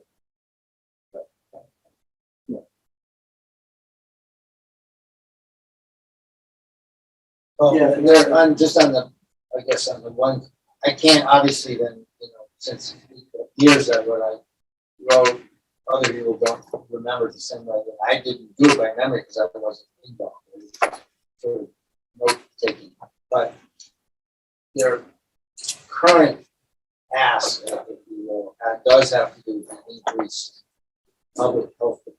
You could say, in fact, a lot of it was COVID driven, and they got a CARES funding of 6 hours this year, last year before that activity. That's going away, but they don't see the need going. From my view, I don't have enough of the history to base it, but it certainly seems to me that with increased tick-borne diseases, COVID, and whatever's going on in the future years with COVID, so forth, there would be an increased, you know, need for support. That's as far as I can take it. So I'm sensitive to that, but I am their rep. It's a little bit of Stockholm syndrome that goes on sitting this. You know, I acknowledge it. No, and you know, and the thing is, I know it seems like I've always been against this, and I'm not. Right? I just want, you know, I'm right. We should just be able to figure this out. You know, and the other thing too is this 53.5 stuff. I mean, it was when we were on Constown, we did the same, and that always ends up in right? It always, you know, because they, oh, I can't support it, right? And they shouldn't have to, right? So I mean, it should be, you know, we should figure this out, and maybe, you know, we throw the 10 grand at it, and then, you know, somebody, you commit with them to sit down and figure out exactly what their need is, you know, in terms of positions. I mean, yeah, because that's another thing too. Like they throw a public health nurse on, they throw this on, they throw that. You know, it's very confusing, and I don't think anybody disagrees that there's a need, right? But it's when it's right, you can't make any sense. So I mean, I guess I'll support. You know, I'm supportive of the 10, but again, I think it could stay for 3 years. Because I thought we had it solved in 2019 when they came in with this proposal about the new position. Right, they were going to be very, you know, they were going to be like a true number 2 to Linda. And again, I don't know Chris, and I know who think of this. I don't know the person. Right? I can't speak to her skills, right? But it was set up to be a different sort of position than I think what they currently have. And that's not to say, again, that's not to say the person can't be the position. But we need to get this figured out because it's coming in too many different directions, and it's hard to support when you don't really know fully what your support. Yeah, no, I mean, I agree with that, and I think the proposal is good. So I would also, yeah, go ahead. I was just gonna ask, where does the $10,000 number come from? And what is that buying? Because I just did the math and I could have done the math wrong, but $10,000 would mean 3 hours a week. That would be a $64 an hour role. I don't think that's how you got that number. No, it was, It looks like it's 11.5. But the motion says to add 3 additional hours. Right, but then maybe you didn't hear it. The motion was written for the chart, but then Jim and Tim, I guess, came up with a memo. So I look at the memo. They're proposing not the 3 hours, but rather 2.5 hours. Yeah. Yeah. Okay. Jim was saying is, you know, once you give them, you don't really give them hours, you give them money. The other, what I was about to say is, you know, and I realize we're not, presumably, you know, spoiler alert here, we're not going to want to move the article that the governance committee has about how we do budgets. But it was clear from not only what governance has come up with, but what we ourselves have come up with, is that in the planning of the budgets going forward, there needs to be a lot more interdepartmental view of just staff hours and who does what in question. I believe we're also committed to that piece of the budgeting process. And with the, with a new administrator coming in, I think that's one of the priorities you need on this. So regardless of whether there's a motion to that effect, I think part of it going forward will be to rationalize everyone's kind of cooperative.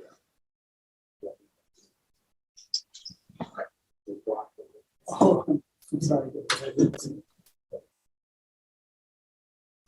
So if there's no more comments, the decision before us is to put a motion on the floor about supporting the $10,000 that has been included in the FY 23 Right, so budget. I don't think it needs a motion. It's already in the budget. Well, I guess because we as a select board had said 2 weeks ago that we hadn't really had a conversation about We're having a this. conversation. Right, and we haven't really approved one way or the other. Well, no, It's I don't think changed. that's true. We actually did approve the budget with the extra. We noted it. It is noted by Jim. That select board request. Maybe we should acknowledge that, yes, that is select board. Well, the select board requested. And that's why we're having the discussion. Right. But I don't think we need Not to all make of a us motion are on aware something. of the request, yeah. I agree, but I don't think we should move on something that's already. No, it's All right, are we good to go then? All right, Yeah. Nathan, you good to go? Yeah. Okay. All right, thank you. So we have resolved that issue and now we're going on to the cemetery fees. It's really Look, exciting. it's your turn. Great, yeah, let's gouge. No, so basically, what's another other? Yeah, so Tim, reviewed the cemetery fees for a number of local cemeteries and hands down, we were way low. And the lowest, lot prices were $800, which is, I project. Apparently you don't, because Can I you hear me, didn't Nathan? decide from- Yep. So, see, you can hear me. Maybe you just tuned into my voice. But anyway, so essentially what we're proposing is we bring the burial fee up to, the low of, and not, this isn't medium, this is the low. So the lowest of all the lots around, were $800. And then the perpetual care fee, which is $0 for us now, it's included in that $800 lot fee. And then the grade opening, remain at $200. So that gives you essentially $1,000, but obviously, the time. But, that's the only one that maybe at some point we should probably review it here and see exactly what these costs are. But Yeah, and my conversation, what's that? I was just gonna say, my conversations with Gary and Chris, it seemed like the grave opening was the one where, they're actually losing money because if it's like on a Saturday or something. I mean, but we can do this in baby steps because, 800 is a big jump. Yeah, no, and I think that's just it. So, yeah, they are probably losing money. But in a sense, hopefully the burial, the cost of the lot, we can bring some of that back. So yeah, it essentially brings it to $300, which eventually we're gonna run out of space. I mean, last year, yeah. I don't know. Do you know? I knew last month. I calculated it's actually quite a bit of money. I forget the number, But perpetual, right? It's hopefully they'll outlive us. Yeah. So that's the only thing is that, we're just kind of staying, up with some of the lowest in the area. That's essentially what that means. All right. Yeah. you wanna I'm make a gonna motion? move my own. Okay. I move, Jesus, I haven't got a motion. That the select board, in its role as cemetery commissioners, vote to set the following new fees for Green Cemetery. become effective 7/1/22. Upon ratification by the voters at the 2022 annual town meeting. So the new fees would be a burial lot would be 800. The perpetual care would be included with the sale of the lot, and the burial is $200. I'll second that. Any more discussion? All right, then let's take a roll call vote. Arnold, I. Oscar Lilloye. Brown eye? Model I. Reed, aye. All right. Cemetery fees have been approved. Well done, Luke. Well, it was all Tim. Thank you. I just talked about it. All right, so we are now moving to the discussion about the annual town meeting warrant and closing the town meeting warrant when we have concluded our discussion. Move to the warrant in our packets. My suggestion about how we do this is that we look at the warrant articles to determine whether, sort of move through them almost the way we do a town meeting, to determine whether there are which ones do we want to go back and discuss in terms of whether or not we want them to be on the town warrant. And if that's agreeable with everybody, then I just start taking us through that, beginning with the consent agenda, which we've already discussed. And I think we're all fine. But anybody want to suggest a different way of doing this? Okay. So we have the consent agenda, which takes us through Article 13. Now, since we have that Article 13 is the acceptance of Lions Gate Road. So that would be the one that we would remove from the warrant based on our earlier discussion. Everybody comfortable with that? You're on 13, yeah. On the others, okay. So we go with the same. You were saying the first. Yeah, the consent agenda has us doing up through 13, and we're about to eliminate 13, so it'll be up through 12. Yeah, it's Articles 2 through 12 would be on the consent agenda. And as usual, Wayne will ask if anybody wants to take any of those out. But individual discussion. Do we need a motion at this point for removing 13 or just a consensus? Okay.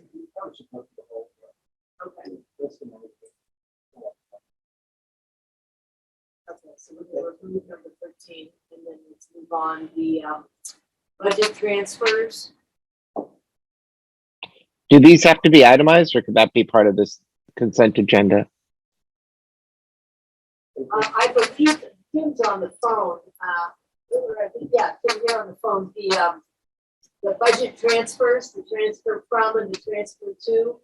I would keep those separate. Those are actually more of a FY22. So if I was doing a special town meeting, they're kind of separate from what's going annual. It's backward looking, not forward looking. Yeah, so that's going to Okay. be done immediately and affected in FY22, where everything else is not really till July 1st.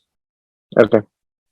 So I don't know, I would just keep them, because it's a piece of the warrant article that she would actually take out and do immediately in this fiscal year, because it's effective, and everything else is FY23.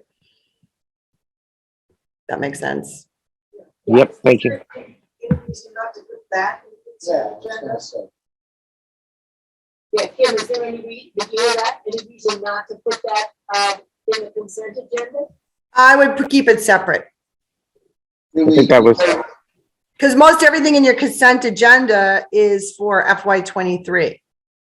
yeah, I think that was my question. And your budget transfers are an FY22 expense. So, and as an accountant doing your, some towns you'd separate and have a special town meeting that does everything for FY22 and your FY23.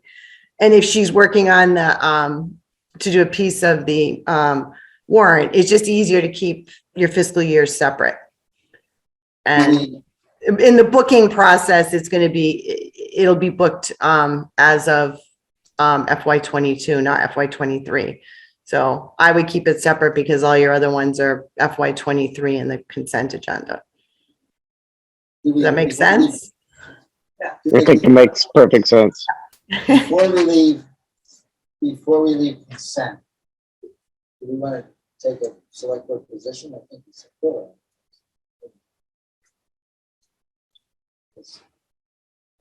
I have one more question. Yeah, come on up to the mic, Jim, but in the meanwhile, Kate has a question. Well, it's Article 8 about the revolving funds authorization, since we are changing some of the caps, should that not be in the consent agenda? We should be taken Or out. be taken out? No, you're just increasing one cap on one of them, so it's just a numerical amount. The actual motion will be the chart of all the revolving Yeah. spending on the. Right. The purpose is to be numerated. Okay, so that will be, Yeah, it'll be obvious. all right. Yes, a bookkeeping or report issue, Kim actually got this last night. In the consent agenda, there is a conflict salary is important articles. However, in the budget article, or it is now, it's also in that budget. Now, even though the wording says it's not, but it is. Right. So unless there's a legal reason to keep it in the consent agenda, just drop it there. It would be approved as part of the budget. Yeah, and do we know is there a legal reason that it needs to be identified this way? Because this is salaries of elected officials. So it's an elected official. Yeah. Some meeting has to set salaries of elected officials. Would you then take it out of the operating budget? You- Which actually has a whole domino effect, but you can do it. That's- It should come out of the operating if you have it separately so that you don't put it into your levy twice.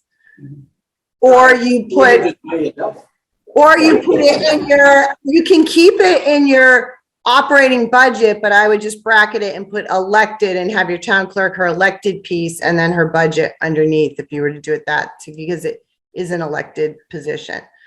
But right now it's almost double dipped. It's in your operating budget and it's in the other. And that got confusing. I know my first year here, when I came in, I'm like, you'd almost raise it twice and you don't want to do that. But, so does that mean you notate its elected salary in the operating budget without changing the numbers? Here you bracket it, say, see operating budget?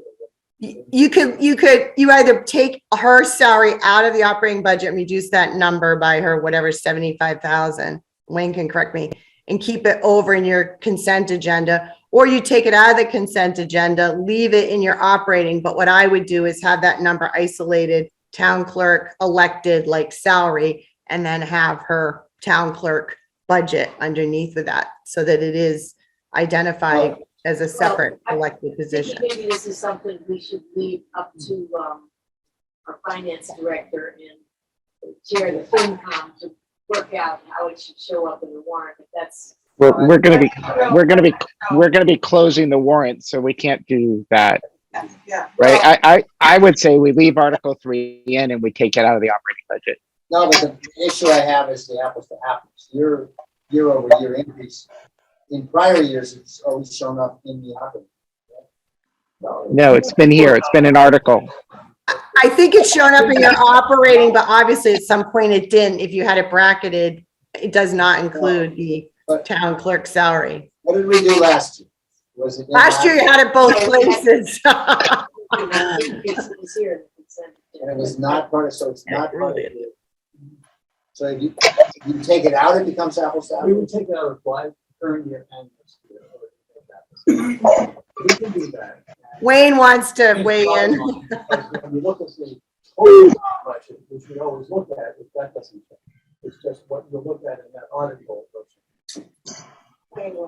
Yeah, I don't know, did everybody on the call hear what Jim just said? Probably not.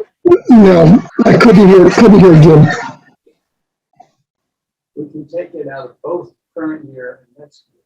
There is the 2.25%, which we probably should put in Article 3, whatever it is, also. because that's part of the salary, the COLA. And we take it on both years. Ultimately, I'm thinking of the budget letter we have, look at the increases and so forth. It doesn't change that really. Dollar bottom line. It will change that, our article 13. A little bit. I thought when we did town clerk as a line item in this spreadsheet budget, maybe salary's not in there, so other pieces to the town. It should be both, it could be 22 or 23. I thought, I noted it, I thought this total of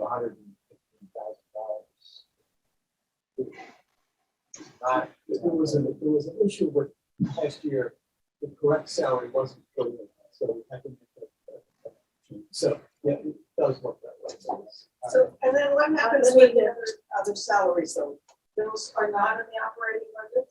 Which one? Well, chairman of the assessors, the moderator, Those stipends those are separate. they're not in the operating budget.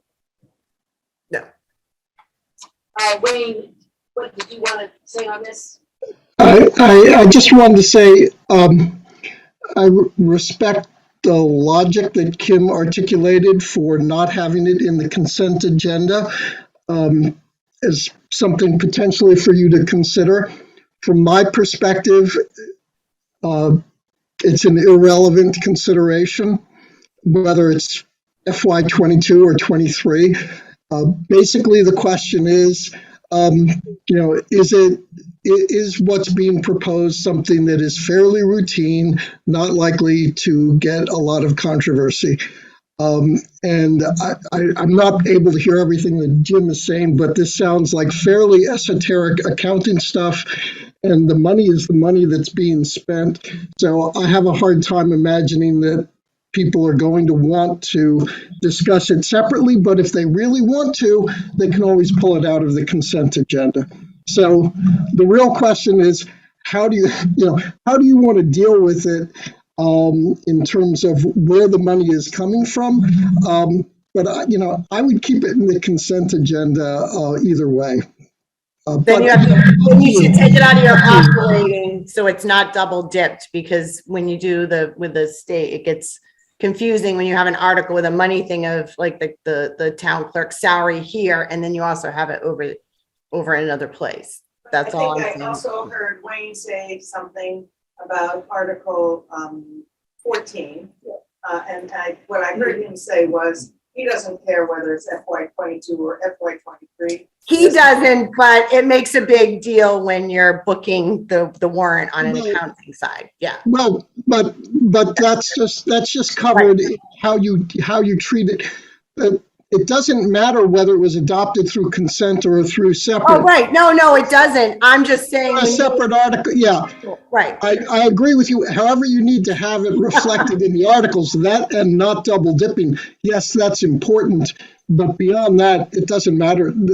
Being on the consent agenda or not is separate from that. It doesn't, but I also had a town that had special town meeting and annual together, and it makes it very difficult on it to pull it all apart from other things. Well, we try to keep things simpler here when we can. So I propose, I'd like to, Kim, I'd like to propose that we keep it in the consent agenda. We take it out of the operating budget and we move on. Right. As long as you, take it out of one or the other. That's what I said. That's what I said. And then we need to also decide about Article 14. Okay, on Article 3, right, Article 3, we're leaving as it is, right, correct? Okay. Yes.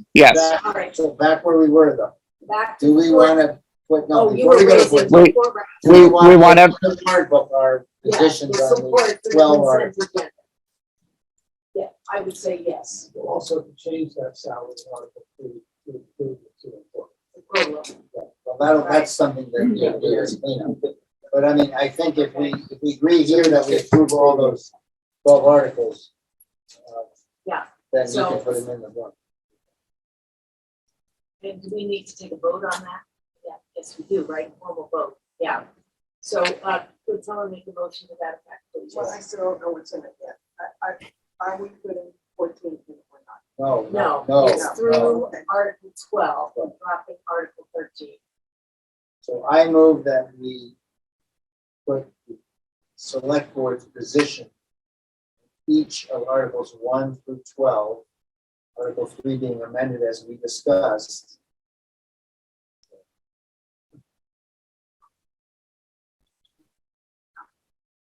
You're saying that the select board approves. Well, No, I think I what guess we're saying is that they're going in. We're not taking a position, right? We're just saying no. Well, those articles are going in. no, they're going in anyway. Well, okay, yeah, you're right. Actually, you're right. No, they're not going in anyway. That's what No, tonight you're is right. about. I move that we include Articles 1 through 12, including Article 3 as amended And- In the warrant. in the warrant book, and that we, in those particular articles, take the position of select board approval. I think Are people doing it together or you want to separate it?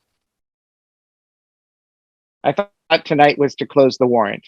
It is, but David agrees, I mentioned it earlier, that if there are ones where we could easily decide that we're in approval, that we approve the warrant article, that we could take that vote tonight so that it could be printed in the book, which will get printed up for the Turner Friday and Thursday. Okay. Second, So. we didn't, yeah, second. Okay. So unless there's more discussion, we're gonna take a vote on both putting these on the warrant article and up in the warrant book, and also that we're voting in favor of it. Roll call vote, please. Arnold, aye. Oscar Lilloye. Brown eye. Well, I- We got. And now let's move on to Article 14, which is a budget transfers. Now, remember, I just want to point out that we have really difficult discussions happening for the, about the articles at the end of the warrant. So So how do you want, these ones, you want to vote each one or go through them? what I would say is let's. I move we include Article 14 as a new number, and support it. Second. Any discussion? I'll take a roll call vote. Arnold, aye. Oscar Lilloye. Brown eye. Well, I, Reed, aye. All right, Article 15. I think we can make this a whole lot quicker if we don't support Article 15. We don't put it in.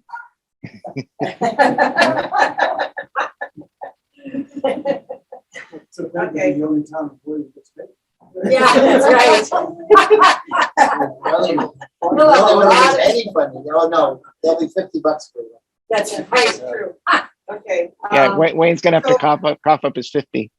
Yeah, We, so we just have to, the line would have to change, the town clerk line, under the first And the general totals government and the total. and then the total, right? So I move inclusion of Article 15 as amended, and I also move that we support it. Second. Any discussion?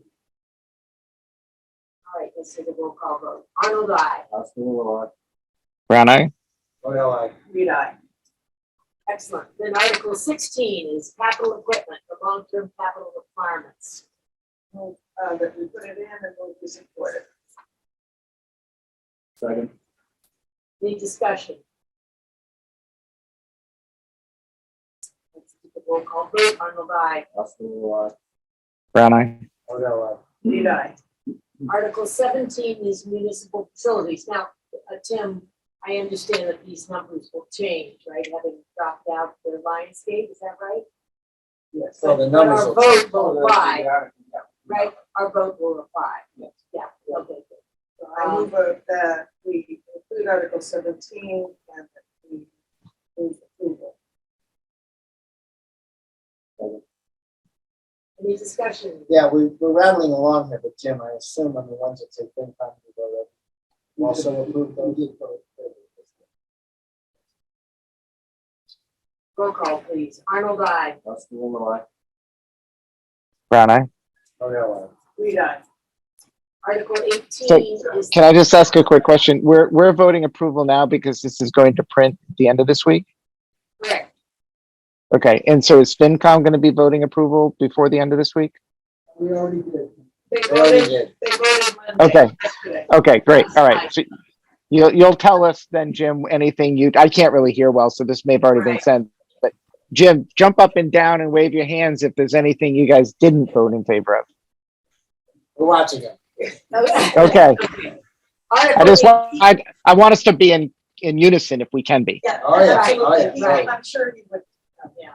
let us know. Article 18 is the senior tax deferral program, and this is the one that's been rewritten based on the conversations between the assessors, the board of assessors, and the COA.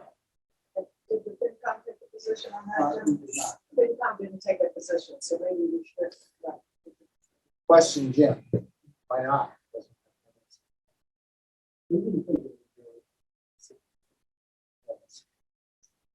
So the comment, Nathan, is that the FinCom didn't take a position on it because they didn't really think it would have a financial impact.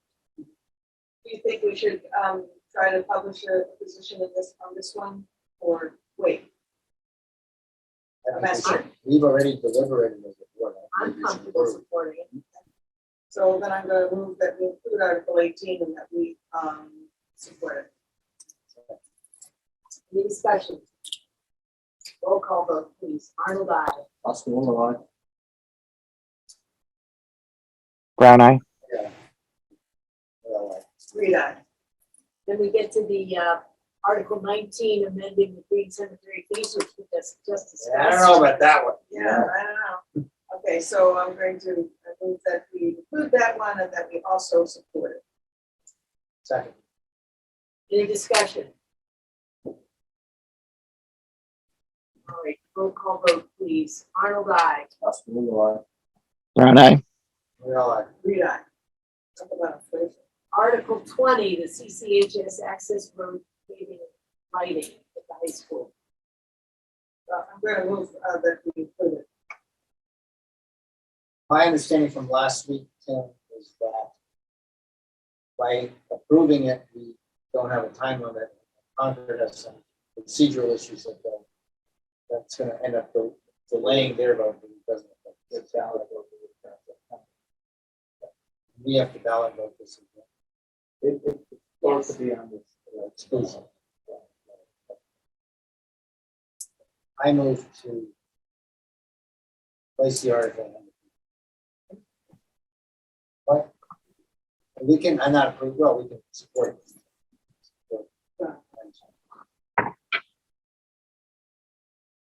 Jim, yeah. Yes, Jim. Yeah, We also voted to support it, I guess we know that we discussed at some length, this phrase or any other sum that follows the dollar amount. Yeah. And that there are some concern about the vagueness of that phrase, but nevertheless, we voted for it.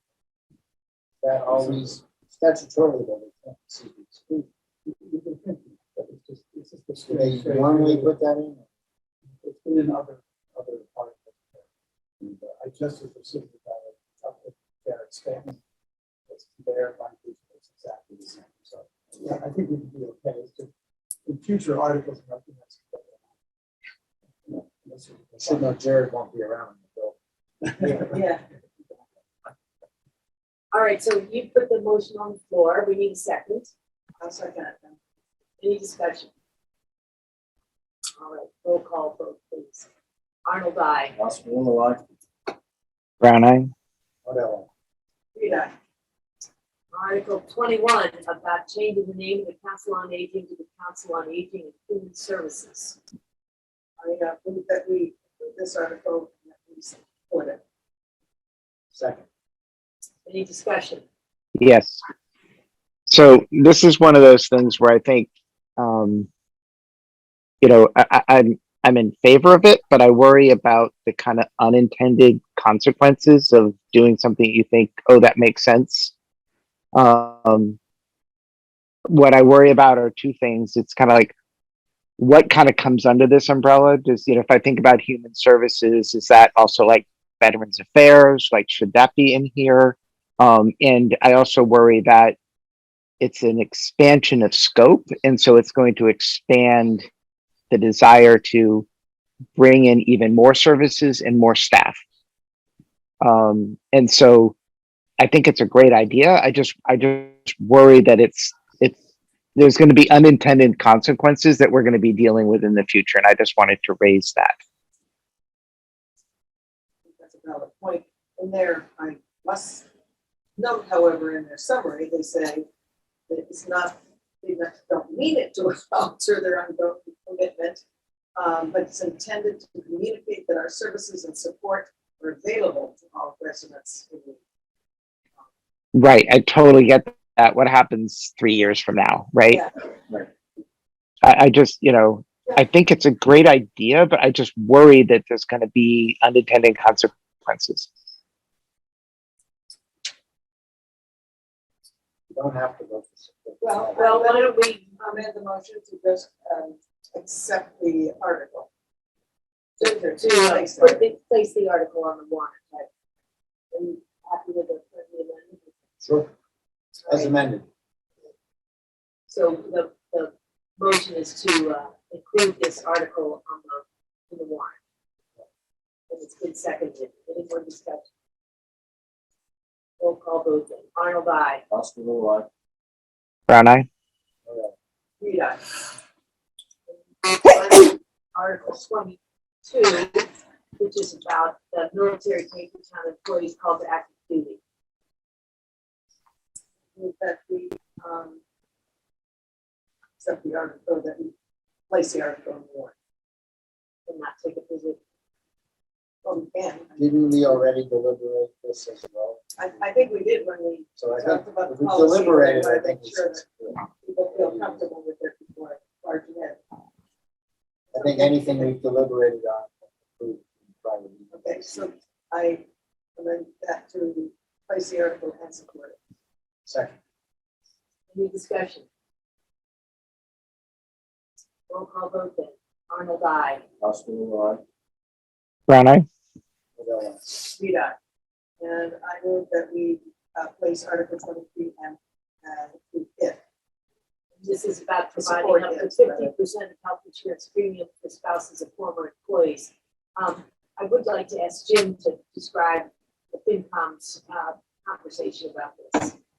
We didn't take a vote on it because there was a question, there was a desire to understand what the financial impact might be. And we had no way to quantify it. And it was also noted that the state does not offer this benefit to its retirees. So because of the cost. So it was just, it wasn't that people were opposed to it, but they thought it might have some sense of what it might mean. Luke, could you translate that for me? Oh, yeah. Oh, yeah. Well, I can do that. Yeah. The FinCom felt that they wanted to have more information about the potential cost to the town, and that noted that at the state level, the state does not provide this benefit because of the cost. but the key thing, and you said for retirees, this isn't, right? The state doesn't provide it for retirees. Yeah, this isn't designed for retirees. Right, this is designed to. No, I meant in fraud, but Oh, okay. I missed. Yeah, no, but Oh, okay. there were a couple other things that maybe I missed the meeting. But were we gonna put a time limit on this? It was gonna be a year, right? We weren't gonna do it indefinitely.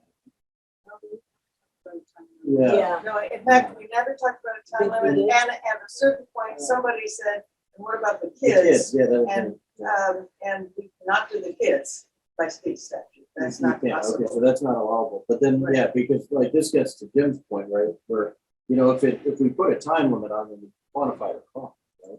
But if you don't, I mean, I don't see how we can do it without a time limit. no, exactly. And certainly if we're going to do it, I think that the headline there has to say something about surviving spouses rather than just former spouses. Yeah. Because that could be read. Right. It says surviving spouse, I believe in it. No, it says. I'm saying- Former employees, Yeah. and that's absolutely That's not right right. either. It really is. It doesn't say continued service.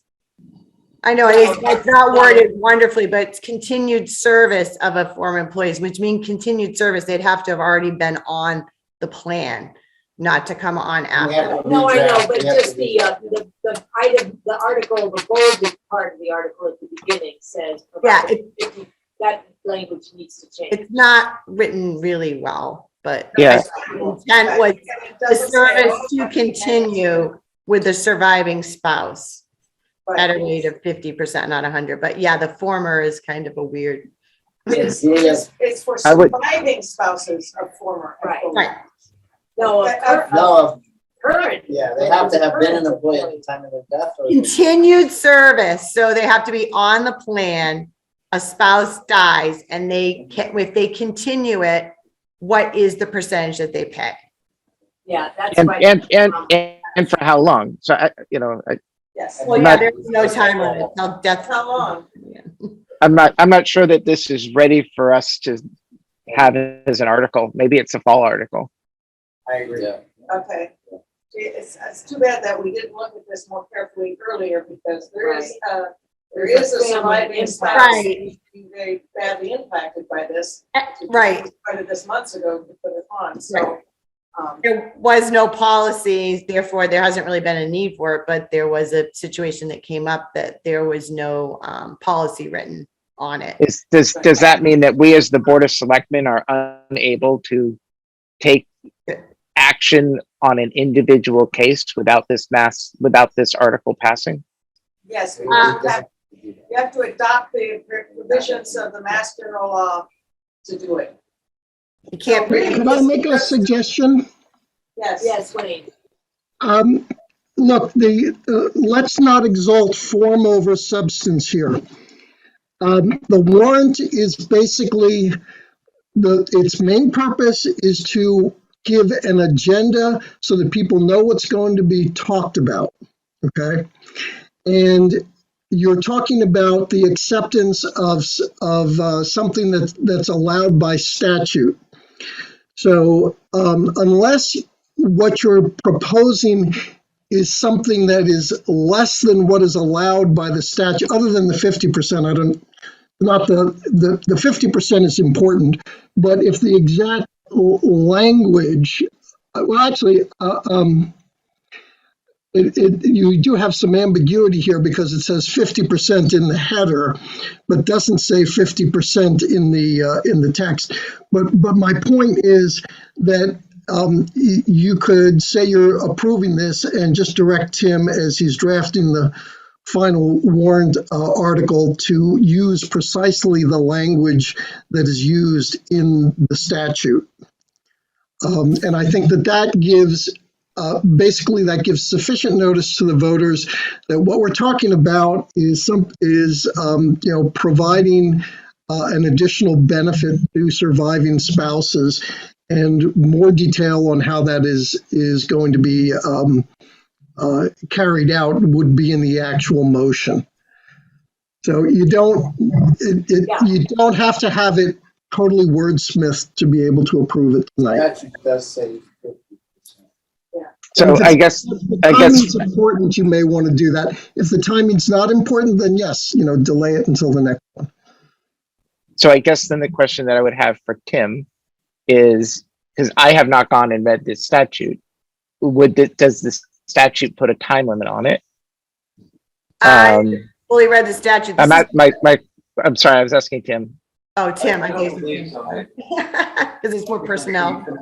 From that point forward, I don't think that the sunset provision for The statute, at least I'm looking up, does talk about the 50%, but it also talks about retired. Surviving spouse of unemployed or retired. Is that what we were talking? So retired, so if a spouse, if a couple divorces after retiring, then they would be allowed this benefit? No, well, No, this benefit is talking about a surviving spouse of someone who's passed away. it references a statute that says something. I think this needs more legal. So I just want to know what, if we're going to put it on the warrant, I'd like to, and we're going to say it matches what the Mass General Law is. What is that exactly? And my bad, I have not read the statute. So I have the statute up. It says the surviving spouse of an insured employee or a retired employee. I think that's all we have. That's to the write. language.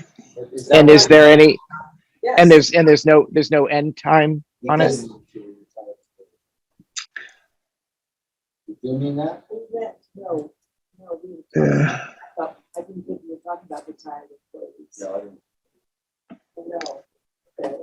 Talking about a Probably current like when they employee. inherit the retirement Sure. benefit, it's usually till their death too. We'll have to check with town council, because Donna Brewer is. Well, the other way to go is to leave it on and not move it. But Right, I and still just leave it on change- with the change though in the header here, right, so that it makes it clear it's for a surviving spouse. And So not- what's going to the printer is what you need, right? So you would say, Correct, you it just goes add in the book. Yeah, 50% of health insurance for the, so you just insert the word surviving. Percent of health insurance. Well, I For would say surviving of spouses. continued health insurance. Continued. You can't start brand new because that's part of your policies if you don't. So if you're not- continue. Insurance For for surviving surviving spouses. spouses. That means employees who died while they were still employed and retirees who died. That's Yes. what's going- Yes, All right, I guess. so are we, but we really only wanted it for the, and I think, I'm not a lawyer, but I think this just allows you to do it for either or and. in the doesn't statute. compel you to do it Doesn't for compel you to do it for the retirees. retired employees. And I we would think only once be you doing put it- it in, though. No, because we would be doing in our bylaw and in our motion and in our Fair enough. procedures, it would only be for the spouses of employees, not of retirees. But it does, I'm not going to read it, but I am married, and I'm a son. So, except MGL blah, blah, blah. Yes. What does that tell you, Council? Except such and such MGL. Not except with reservation. Explain to me legal opinion. The question is only whether Wayne is correct, and we can leave it on there, and we can wordsmith the motion and stuff. It's still get it done. Again, you're interpreting Mass General law. I believe it's anybody on a continued service, it's on a plan. If a spouse dies, that's the employee, the other spouse can continue the benefit at 50%. Okay. Otherwise, they wouldn't, it would go to 100. And that would be whether Yeah, they're thank you. retiree Yeah. or, Tim, yeah. right, we understand that, thanks. Oh, We're just discussing whether or not we need more legal advice on this. Thanks. I think, Tim, I guess the question is to Tim, do you think you can get that legal advice tomorrow? Can you maybe make the motion contingent? Yeah, no, I'm quite with Donna. You know, she gave us the time. Right, Yeah. that's, Understanding that our intent is we want it to be to surviving spouses of employees. and I guess the question is, do we want to talk about time? Well, that would be in the motion. Right, Motion, we can we add we have that to time, motion. and then we could also just not even move it if we don't get this all ironed out by time. Right. So I just want to point out, and I'm not trying to be mean here at all. I mean, I definitely, I think everybody knows I'm all about giving benefits to our employees and their families. But let's say we have, you know, a 25-year-old employee who is married and passes away. We could be on, you know, we could be paying half of their medical insurance for 60, 70 years.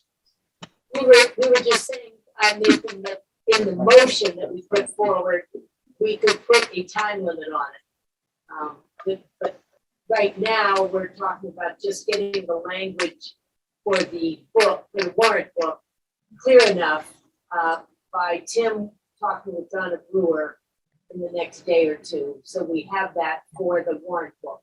And then the motion itself gets developed later. And if we can't put the time limit, we may not move it. We may decide not to move it. But we'd like to have it in the book. Does that make sense? Sure, anybody can stand up and move the article, though. Yep. Okay, Yeah. I got it. This Yeah, one, don't I think we can't imagine who would, right? It's, you know, they wouldn't have any self-interest in it. Okay, so the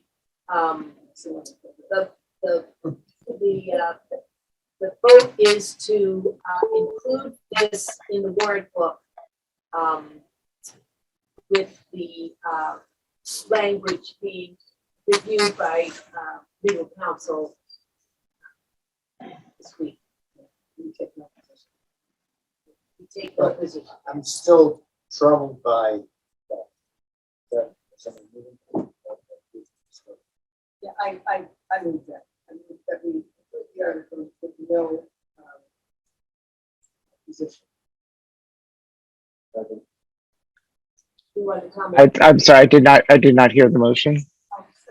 That we include the article with no position. We take no position on it. So my question is back to what's published in the book. The bold sentence, are we going to amend? Yes, we just discussed that Tim is going to talk with Donna. Well, that I know, but we have to vote on what they're going to see. Is it going to be a sentence? We're just going to accept what, how are we going to convey what Donna? No, we're not wordsmithing. Donna is going to talk to Before we Tim. go to the printer, it's gonna go on to all. Okay, fair enough. Yeah, and then we always have the opportunity to speak at town meeting. Somebody already presents this and then we have Right. to state the specific. We need to have a slide. Okay, so the motion's been made and seconded that we put this in the warrant book. Roll call vote, please. Arnold, aye. Oscar will lie. Brown eye. Okay. Reed, aye. All right, thank you. Moving on to Article 24 about the munis cash module. I move that we include Article 24 and that we take the position that we support. Take a second. Thank you. Any discussion? We voted last week. The FinCom voted to support this last night. All right, no more discussion. I'd like a roll call vote. Arnold, aye. Oscar will lie. Brown eye. Okay. Reed, aye. Article 25 is the CPA annual recommendations. Our illustrious chair is here, and he has not, we're going to find out in the motions handbook. Yeah, But- that's typically right. Yeah. So we should, I think I would like a motion to include this in the warrant article. I move that we include it in the warrant Warrant book, article, warrant book, Article 25, but that we do not take a position on it. Second. All right, any discussion? So I just want to clarify one thing. When you're saying that we do not take a position, we will take a position at a later time, right? Correct. It's not that, Correct. okay. We're That's, not I don't think we need to say that part of it. I think we just say we're going to include it in the warrant. Yeah, you're right. It's just that we're not going to take a position. Yeah. Printed in the warrant. So I just want to Yeah. be crystal clear. Yeah, I just don't want it written in the article, in the warrant article that, I mean, the warrant book that we didn't take a position. Yeah, no, Okay. no. Yeah, No. no, that's right. I think that's understood, but thanks. Okay, roll call vote on CPA annual recommendations. Arnold, aye. Oscar will lie. Brown eye. Reed, aye. Okay, so the next set of articles, Article 26, 27, 28, 29, 30, 31, and 32 are ones that are being put forward by the governance task force. I would like to, though, offer specific information that the task force has withdrawn Article 27, the human resources position. So we'd like to see this on the fall town meeting. And the rest of these are currently being proposed by the task force to be on the April warrant, in the April warrant. So you're saying 27 and 30 have been withdrawn? No, just 27. The Okay. Human Resources Director. Yeah, and Rebecca, the chair of the task force, is also on the call. But I think we may want to go to the discussion about Article 29, which is the preparation of the annual budget. With Jim being here, he can tell us what the finance committee discussed last night. And it may be that we can have a conversation. It may be that it makes sense for us to have a discussion about that one in particular, and then we can go back to the others. So let's dive right in. This is the article that proposes to amend the general bylaws, section 3.9.5, to provide that the annual budget for the next fiscal year to be prepared by the town administrator and treasurer. And actually, if you flip down in your packet to the section that the memo that was provided by the task force, it's on my packet. It's page 65. Starts. That is on the second. It's actually good. Yeah, sorry, it's the second page of their memo. If you go to page 2 and look at, sorry, yeah, the bottom of page 2. Let me say that again. That It's actually on page 71. right. Really It's Article 20. Yeah, but I'm looking for the language. I thought there was a date in there now. Is that not included? Yes, that's on. Oh, it's December 15th. Okay, I'm sorry for rambling here. So Article 28, preparation of the annual budget. It's about having the town administrator and the treasurer consider expenditures and develop a draft budget for the next fiscal year after collaborating with various town departments, officers, and bodies charged with the expenditure of town money.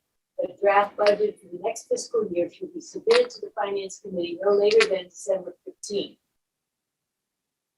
I'm going to stop there. There's one more sentence about getting copies of the town warrant. But the relevant part is what I just read. But you're on a different thing. Oh, I'm looking at the memo from the task so am force. I. It's the very bottom on page 2 of your It's last line. if you did it as a separate thing, it's page 34. Above the rationale. It's above the rest. Yeah, and then the rationale follows.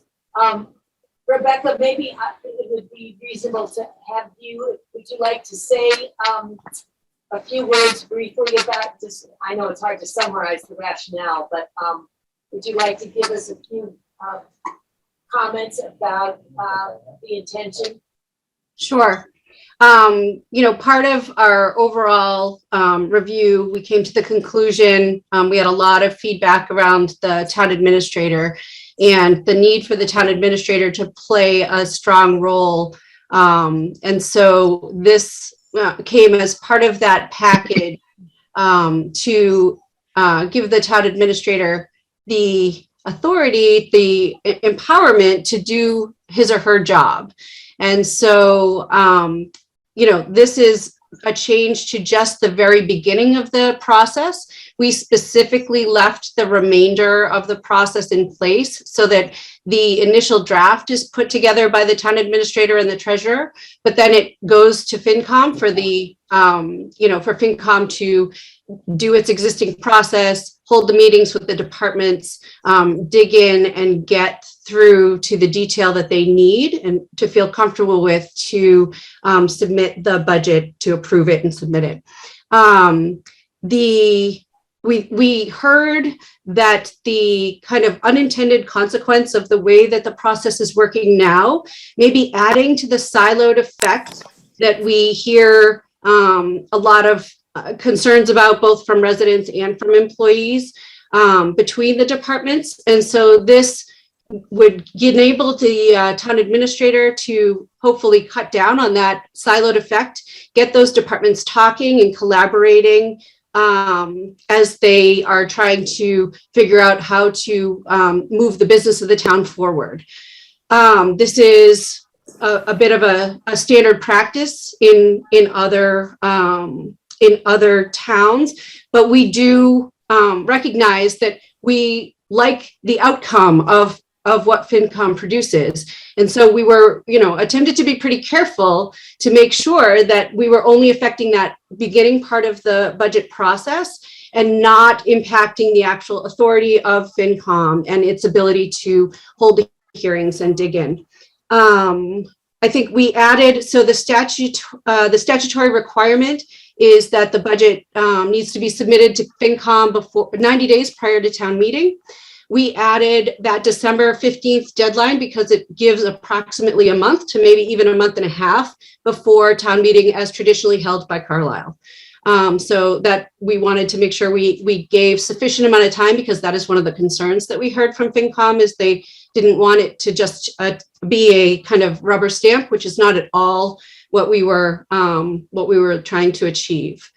I think as we search for the new town administrator, if we want good quality candidates, this might be something that is really impactful to the search. It might limit the quality of candidates that we receive. If if you have a quality candidate, they typically can kind of choose what they want to do and what town they want to work for or what position they want to have based on what it will look like for them in that leadership role. And so I think this was also a consideration in that we may not get the best candidates to come on board if they're not enabled to do the job that they feel they need to, or have that ability to kind of guide the ship, if you will. So I think that's kind of the short version. And so, yeah, thank you very much for listening. Yeah, thank you, Rebecca.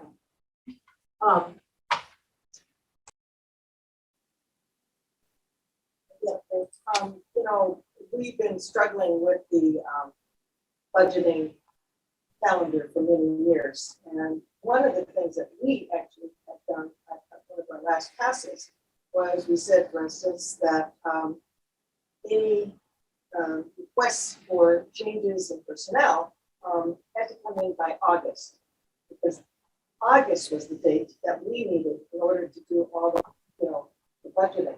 So December 15th strikes me as rather late, just judging from how we've operated in the past. That in fact, we've been finding that we need almost a whole year to budget. And so I just want to throw that out. Kate, how is that even relevant? I mean, Well, there's a timetable. Getting prescriptive at the bylaw level is not the right way. Like, we have a process and people understand. Yeah. They ran a schedule, things change from year to year. 1 year we had a wait because of COVID. I mean, I want to go up a level, okay, before we really chart it, but there's a proposed bylaw to increase or to specify the town administrator's responsibility. And that's, I think, a good thing. We should not be silent at the bylaw level in the town administrator's responsibility. When we clearly, for example, talk about the treasurer's. So I'm all for that as an approach. But then you've got a vehicle in which you can put responsibility in that one. So, and I don't want to pick them apart. I'm just saying, like, I sort of agree with the governance committee that you have to look at the thing as a package because it is intertwined. I just don't think we're ready. So rather than say this isn't ready, there's a whole nother bylaw about the town administrator's responsibilities. Put it in there. You don't have to be so prescriptive. I mean, I just don't feel like the pieces mesh together. I think the whole thing needs to be engineered. I think that, with all due respect, Kate's point was incredibly relevant. I think it's all about timing. I think that this is a good idea. Like, let's get town staff more involved in the process, right? Let's get the treasurer, let's get town administrator I think when I first started, there was more involvement in this process. But I think that the timing is incredibly important.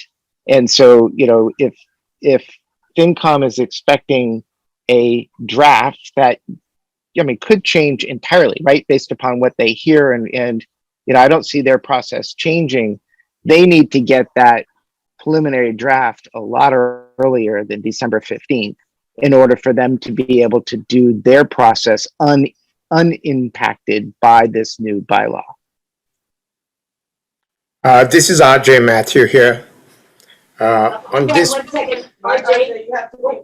hold on 1 second, yeah, you need to be recognized, so, hold up your hand and we'll see if we can come back to you, okay? I wanted to throw out a comment that I believe, there was some discussion about having this, written in such a way that it was, a mutually agreed upon date. Rather than trying to specify, a particular date, since as we've noted, things can change from year to year. Because I too support, having the town administrator and the treasurer, play a stronger role, play more of a leadership role within town hall in terms of the development of a first, cut of the budget. Wanted to see, Luke, did you have a comment? No, I mean, I pretty much agree with Nathan. I do think setting the date is tough. But I do want to see, the town administrator and the finance one involved. Because it is important to bring all those pieces together. I mean, FinCom shouldn't have to do that all by itself. But I think FinCom's process works. So, yeah, I mean, if it could start the process earlier, if you get them involved earlier, but FinCom is still allowed to do their process, then I think there's a way to make this work. If it's going to come so far down the pike that FinCom, isn't doing their meetings with everybody, isn't doing their one-on-one thing, isn't allowed to have the back and forth, I think it's So this is one where, I think, I would say that the select board should consider, whether you might want to have this be on a fall town meeting, instead of be considered at this April town meeting, to allow for more consideration, discussion, and figuring out how it would work and what would be appropriate for a bylaw, rather than rush something that is clearly right now of concern to the people that would be affected by it. Well, I have one other question. Yeah. And this is probably out of the way for Tim. Could the article just be the first 3 lines, and then where it says 3.9.4, that goes in the motion, all that stuff, so that because the article is about to see if the town will vote to amend general bylaws section 3.9.4, provide that the annual budget for the next fiscal year shall be prepared by the town administrator and treasurer, or take any action related thereto. And then not put any of that language about 3.9.4 gives us at least between now and April, and then if we don't, then. I think what that would say, Kate, is that the treasurer and the town administrator are creating the budget, not FinCom or. Yes. I think you just. The same problem. Yeah. Yeah, I want to recognize Jim Yard, who again, the finance committee discussed this last night. I guess our committee last night, so we heard the point that Brian just made, that we think this needs more time. I'm sorry, Jim, could you speak a little louder? More time for consideration. Last night was the first time the finance committee as a whole considered this. It was brought to us last night for the first time, and yet now tonight it would be on the line. I have opinions about this, but I think rather than debate them in detail, I think it just needs more time. And that is not really the way things work best in Carlisle, which is to sort of spring it on town meeting in a printed booklet, but in fact to have open meetings, discussions, hearings, and I don't see a reason to rush this on to the warrant. So we could talk about the substance, but I think the process here is more time. So more time than this between now and April. So that's what I was just asking. That was it. That's sort of the point I was making. I would, RJ, if you have something pertinent to this, to be briefly. Yes, I'm sorry, but I couldn't hear Jim. It's really hard. So if I'm Jim out was of saying that he thinks we need, it would be good to wait on this, give more time for the discussion about it and more sort of hearings, opportunity for the finance committee and others to discuss it, and then to kind of be considered at a fall town meeting. So what I'm sensing is that the summary of what you just said is consider this for fall, right? Correct. Yeah. Yeah, okay. I did a little bit of shuttle diplomacy between Jim and Victor, and I understood some of their sensitivities. I can say that at least as far as I was involved in the team, there was absolutely zero desire to upset something which was going well, which was the work of the FinCom. Okay. I think if there is one big benefit which I think you might want to consider is that you will be hiring a town administrator pretty quickly. And that person will feel his wings clipped if he or she has less than a role to play in this process. Yeah, thank you, RJ. I will say, just as somebody, as the chair of the select board, and the discussions you've already had with the search firm about the skills and qualities that we're looking for in the next town administrator, there's absolutely no question that we are going to be making it very clear that the position of the town administrator will include a leadership role on the town side in terms of developing the budgets. Yeah. Again, I think this is another one of those articles that we are largely in support of. We just would like to have time to polish it, to make sure that it doesn't do some things that we don't, that we'll regret later, especially in the fact, particularly because we are in a time of flux and we don't know where all the pieces are going to lie. Yeah. So I would just add that there's no one on the finance committee who opposes having the town administrator play more of a role in the budget process. Right. And we don't get to do a bylaw to do it, but Right. So I think we've had this discussion here on the select board on this one. I wonder if somebody wants to make a motion about whether or not to include this in the warrant book. I would really, I mean, The task force, yeah, I mean, it would be so much better, honestly, if the task force were to withdraw it, because it bothers me that they did a lot of work. They worked innumerable hours in the past few months. And I really feel terrible about this because we're so close and yet we can't be in full support yet. And I want to honor the effort they've made, and I don't want them to feel that we're just dismissing what they've come up with. And so I don't know how to work this. Well, I think Rebecca, you can speak as the chair. My understanding is that we have to make a decision tonight about whether it be included in the book, and the task force can't meet before that to agree or not agree to defer this. Yeah, and Jim, did you have a suggestion? Well, just to say that it's not on the warrant yet. The board has to Right. affirmatively put it on the warrant. Right. If the board's on a page now, you haven't included it in the warrant. No, right, I was just saying Yeah. that's the So you decision wouldn't we be- have to make the tonight. warrant. Right. we also want to ensure success. We would prefer that this, whatever that does go in the warrant, that's produced by this governance committee, is actually passed.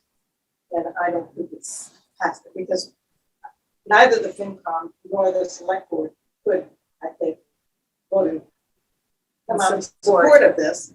No, does that doom it to failure? Maybe, maybe not, but I think I'd rather ensure that it's when whatever comes up does pass.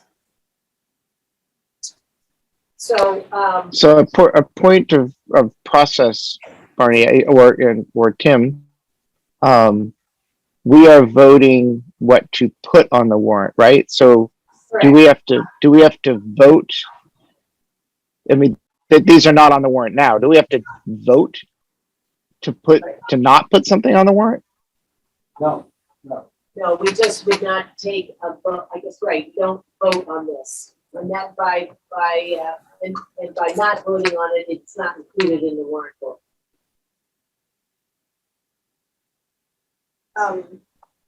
Could we commit to putting it on a fall warrant? Again, I think we should look at the package. My understanding is that we have some other articles. There are, yeah. Before we go piecemeal, we should probably, among us, consider the package. There's 2 articles.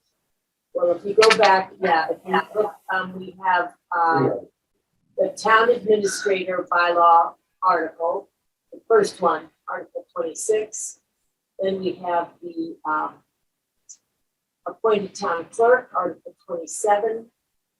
And then we have the bylaw amendment to have a regular fall town meeting, unless the select board determines there's not a need for one. And then we have Article 30 about an annual report on the town governance task force, and then Article 31 is extending the term of the current task force beyond town meeting. So to Kate, that's what. So to answer Kate's question, I mean, if we consider moving We can include those articles. 32, well, in particular for her, really different number. Well, The 32 in my book, term of town governance task force, it's extends whatever number it It's is. 30. I don't know I got it from Jen, but anyway, it doesn't matter, it doesn't matter. 30 Yeah, I don't think that matters. I think, one of the things about, should we vote or should we not vote now to put it on a fall? I think one of the good things about putting it on a fall is that by then we will be able to see the full report while we're making these decisions. Right. And so we'll understand the whole thought process behind all of these things by reading the report. We may say, oh, yes, that makes sense, rather than just seeing these summaries. I agree. I agree that the fact that we have not seen the report puts us at a great disadvantage in our discussions. So I'm going to, I'm just going to cut right to the chase. I'm going to propose that we put Article 31, the term of the town government's task force, on the warrant to give the time for the task force to complete its work, to produce its report, and to polish all the other articles. And not to and to put, support any of the articles, other articles being on the warrant. That's what you're saying. yes, that's right. The only article I would put on is Article 51.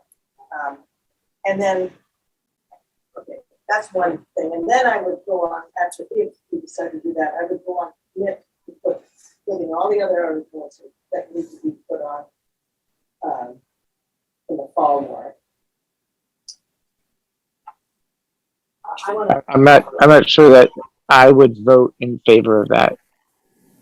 To committing to put all of these articles on in the fall. Well, yeah, I mean, in good faith, right? Yeah, I think it's a process. We just gotta, well, you have to work through the process, right? But I mean, I agree. I think Article 31, let's do this, get them right, and do it in the fall. my major thing is I don't want to talk to everything.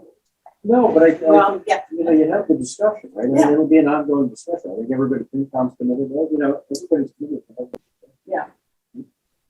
I would have offered slightly, well, significantly different point of view on this, which is my desire in as we began to engage with what the task force wanted to do was to really be in sync, the select board and the task force in moving forward.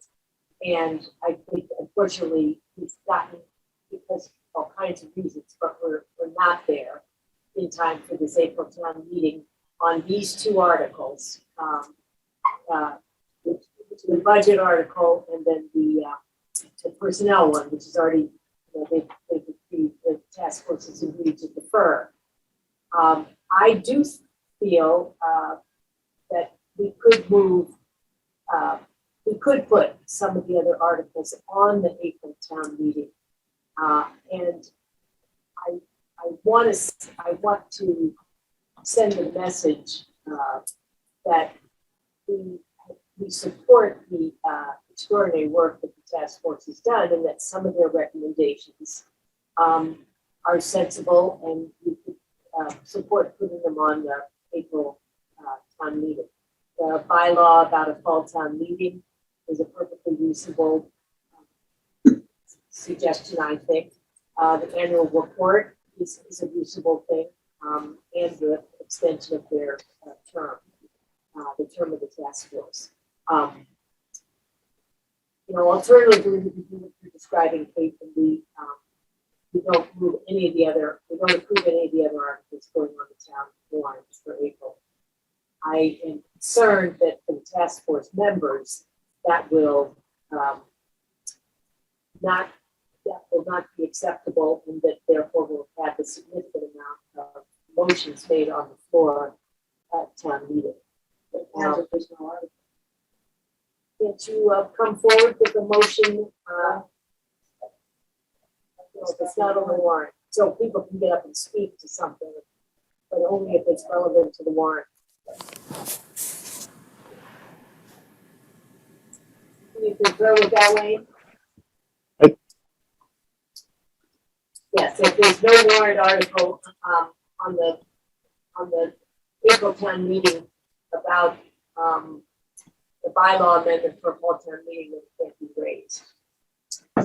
Can't be moved by someone at town meeting. So I personally, I don't have a problem with Article 30, as long as, I think that, I had thought that this was going to be, okay, in general, there's going to be a fall town meeting, but the board of selectmen can choose not to have one if there aren't, it's like, I don't want it to be even if we don't have anything, we have to have a town meeting. So as long as the board of selectmen can say, we don't have anything, we're not going to have a town meeting, I don't see any reason why we couldn't have a bylaw that says we're going to have a town meeting on average, and then add in the term of the task force. And the annual report on the town governance task force. I don't think that. I think that would be a fall town meeting thing, because our first report would be what would be we haven't seen the report, right? Right. So what would we be reporting on? Okay. So we're committing to there will be a fall town meeting. Yeah. And they're extended Sure. until after, if they want to be extended, until after tonight. They may not want to be, but it will be extended, just as long as the board of selectmen has the authority to say we're not going to have a town meeting if there's nothing going on. We don't want to pull everybody into town hall, into the school for a town meeting that's pointless. Yeah, and that's the intent of that article, that only if there's the select board can always choose not to hold town. Yeah, so it just needs to be specified, right? Because that's not in the article now. Yeah. And the other would be the article about the appointed town clerk. And I would like to ask Peggy if you're comfortable doing so, because we had talked 2 weeks ago about this, and then I had an opportunity to talk further with Peggy, and I wondered if you're comfortable coming up to the mic and telling us what your thinking is now about this article. Well, I don't object that, to the article and I support changing the, town clerk position from elected. I'm sorry, Peggy. I can't hear you, Peggy. I support the article and that I support the town clerk's position becoming appointed versus elected. She supports the article and the position going from appointed to elected. That's my. Did you hear that, Nathan? Yeah. Okay. Now, that doesn't you still need to decide as a select board whether you want to put this on for the April town meeting.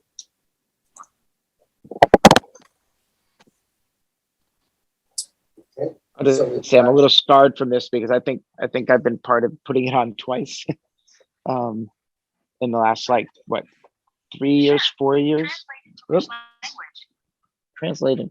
My phone's saying something. I think the last time, what the heck? Serious stuff. It failed by a considerable margin, didn't it? Wayne, do you remember? It's 2017. Translate into which language? All right. I'll just throw my watch across the room here. Yep, I work in tech. Yeah, it was 2017. Was the last vote. I do not recall the vote. I recall the debate, not the vote. But at that time wasn't, Charlene Charlene was opposed. Yeah. And I actually got up and spoke against it myself. But I have in the last 5 years, kind of drifted away from that position. When does grow and change? well, I think it's broader. It's not about whether we want it. I think the argument to be made is whether we have a clean, the way Nathan said it, I think was pretty clean, right? Yeah. We vote to approve a fall town meeting, we vote to extend the term. Task force. Intention is, please come back to town meeting with your articles and we'll pick them up. You can make words that we commit to working with them closely, and then maybe just leave it at, because that's just extending the mission, right? Come up with a complete package. Alternatively, we can pick and choose and say, we like this, we like this. I actually favor the first, even though I am actually in favor of this article personally. I think, we're just saying, come back with the full suite of recommendations. We're working closely to make sure it's the package.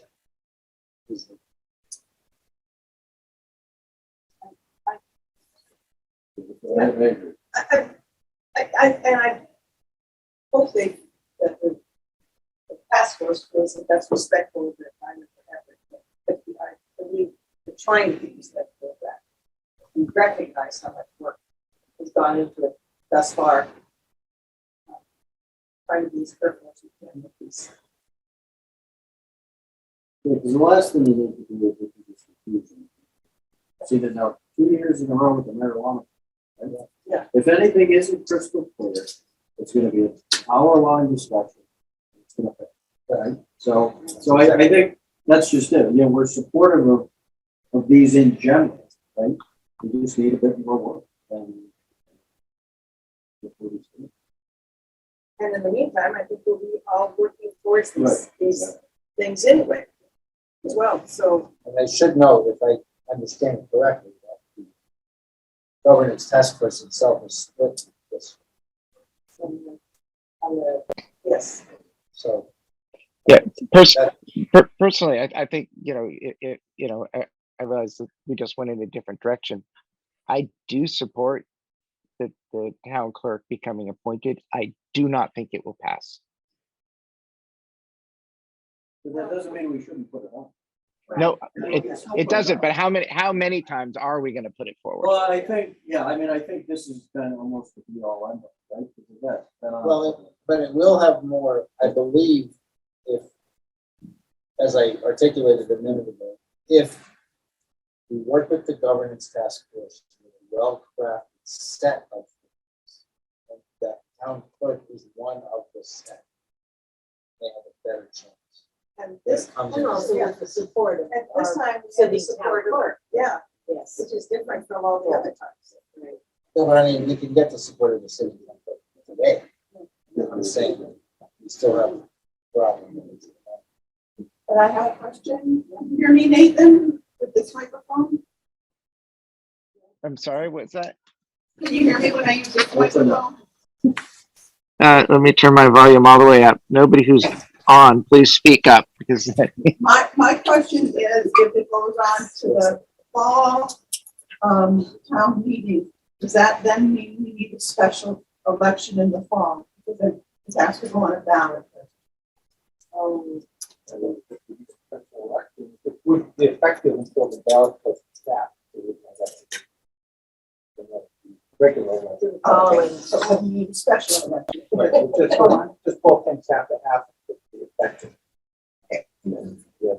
If it were on this time, you would serve as the elected clerk until the term expired. And then the court can appoint you. That's how it's practiced.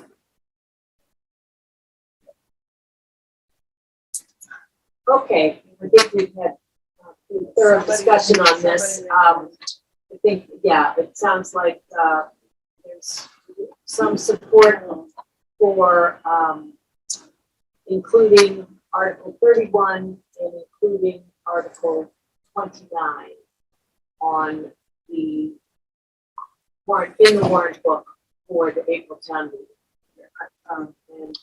no, 20, Let's not do it by numbers because. Yeah. Okay, I'm sorry, the fall town meeting, bylaw amendment and the, town, term of the town governance task force. Those two articles, I'm hearing some support for those being the two that go on the warrant book, in the warrant book for the April town meeting.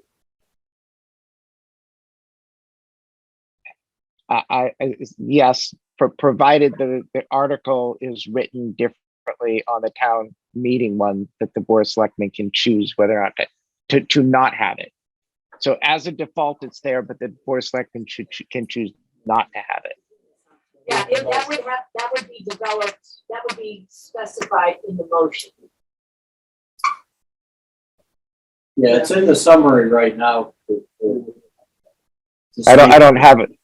I don't have a summary on it, so. It's- Okay. If you scroll down at page 67, yeah, it's kind of choppy. You're looking at, you're up. Okay, I was just voting on those, the upper section is what we're voting on, so, okay. Yeah. Yeah, the lower section has the summary of. But that has the select board. Which I think, Okay. I agree with you. All right, is there someone that would like to make that vote?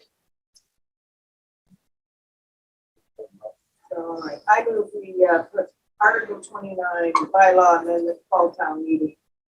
And Article 31, the term of town government's task force in the warrant.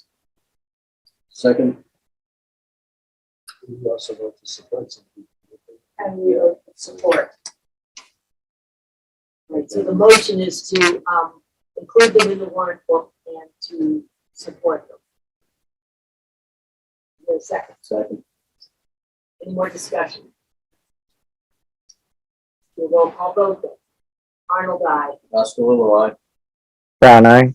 Well, Yeah.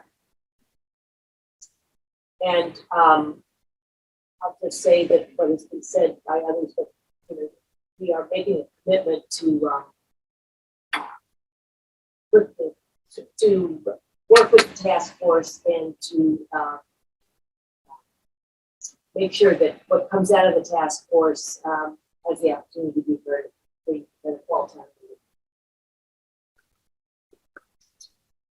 All right. Have we concluded the warrant book? What's included in it? Yes. And do we have to do anything on ballot questions, Tim? We take the question off about the concept. Right. So we just question about this. Right. Okay. voted. Good. Anything else we need to do on the warrant for tonight? All right. And then Tim, just to conclude, so you're gonna you'll send around a copy of the, before it goes to print. Okay. We do need to vote to close the warrant. Oh, sorry, there's a motion in the packet. Yeah. Close the warrant.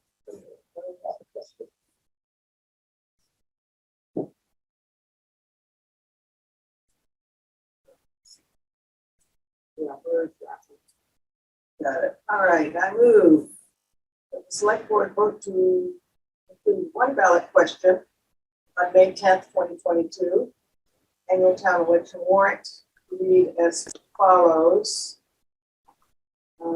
Shall the town of Carlisle be allowed to exempt from the provisions of Proposition 2.5 so-called the amounts required to pay the town's allocable share of the bond issued by the Concord Carlisle Regional School District for improvements including the design and reconstruction of the high school access road? That's the motion. Is there a second? I'm sorry, I couldn't hear it. Just This is putting. As written. This is putting the, approving the ballot question regarding. got it. The high school, parking lot. Got it. Any discussion? Roll call vote. Arnold, aye. Brown eye. Reed, aye. And I move that the board vote to close and execute April 25th, 2022 annual town meeting and May 10th, 2022 town election warrants, subject to review by town council and the town administrator as to final form. Second. Did you hear that, Nathan? Yep, I did. Thank you. Okay. Any discussion? Roll call vote. Arnold, aye. Brown eye. Reed, aye. All right. The warrant has officially been closed. We conclude the town administrator's report. Do we have any liaison reports? And a brief review of the warrant articles that I signed off on. The warrant, sorry. Too many articles. Yeah. There's nothing unusual in here. It's very straightforward, and included in the packet is that I now asked Kelly to include the key pieces of it, so you should all have that to take a look at. I want to say I appreciated that. But yeah, I thought it was a good idea to start including that. Okay. And then finally, I think we're ready to take a motion for adjournment. Second. Third. All in favor, roll call vote. Arnold, aye. Brown eye. Reed, aye. All right, thank you all. I guess the problem with the bit rate or something going on. Yeah. It sounds like the much we're not on. It honestly sounds like it's just getting kind of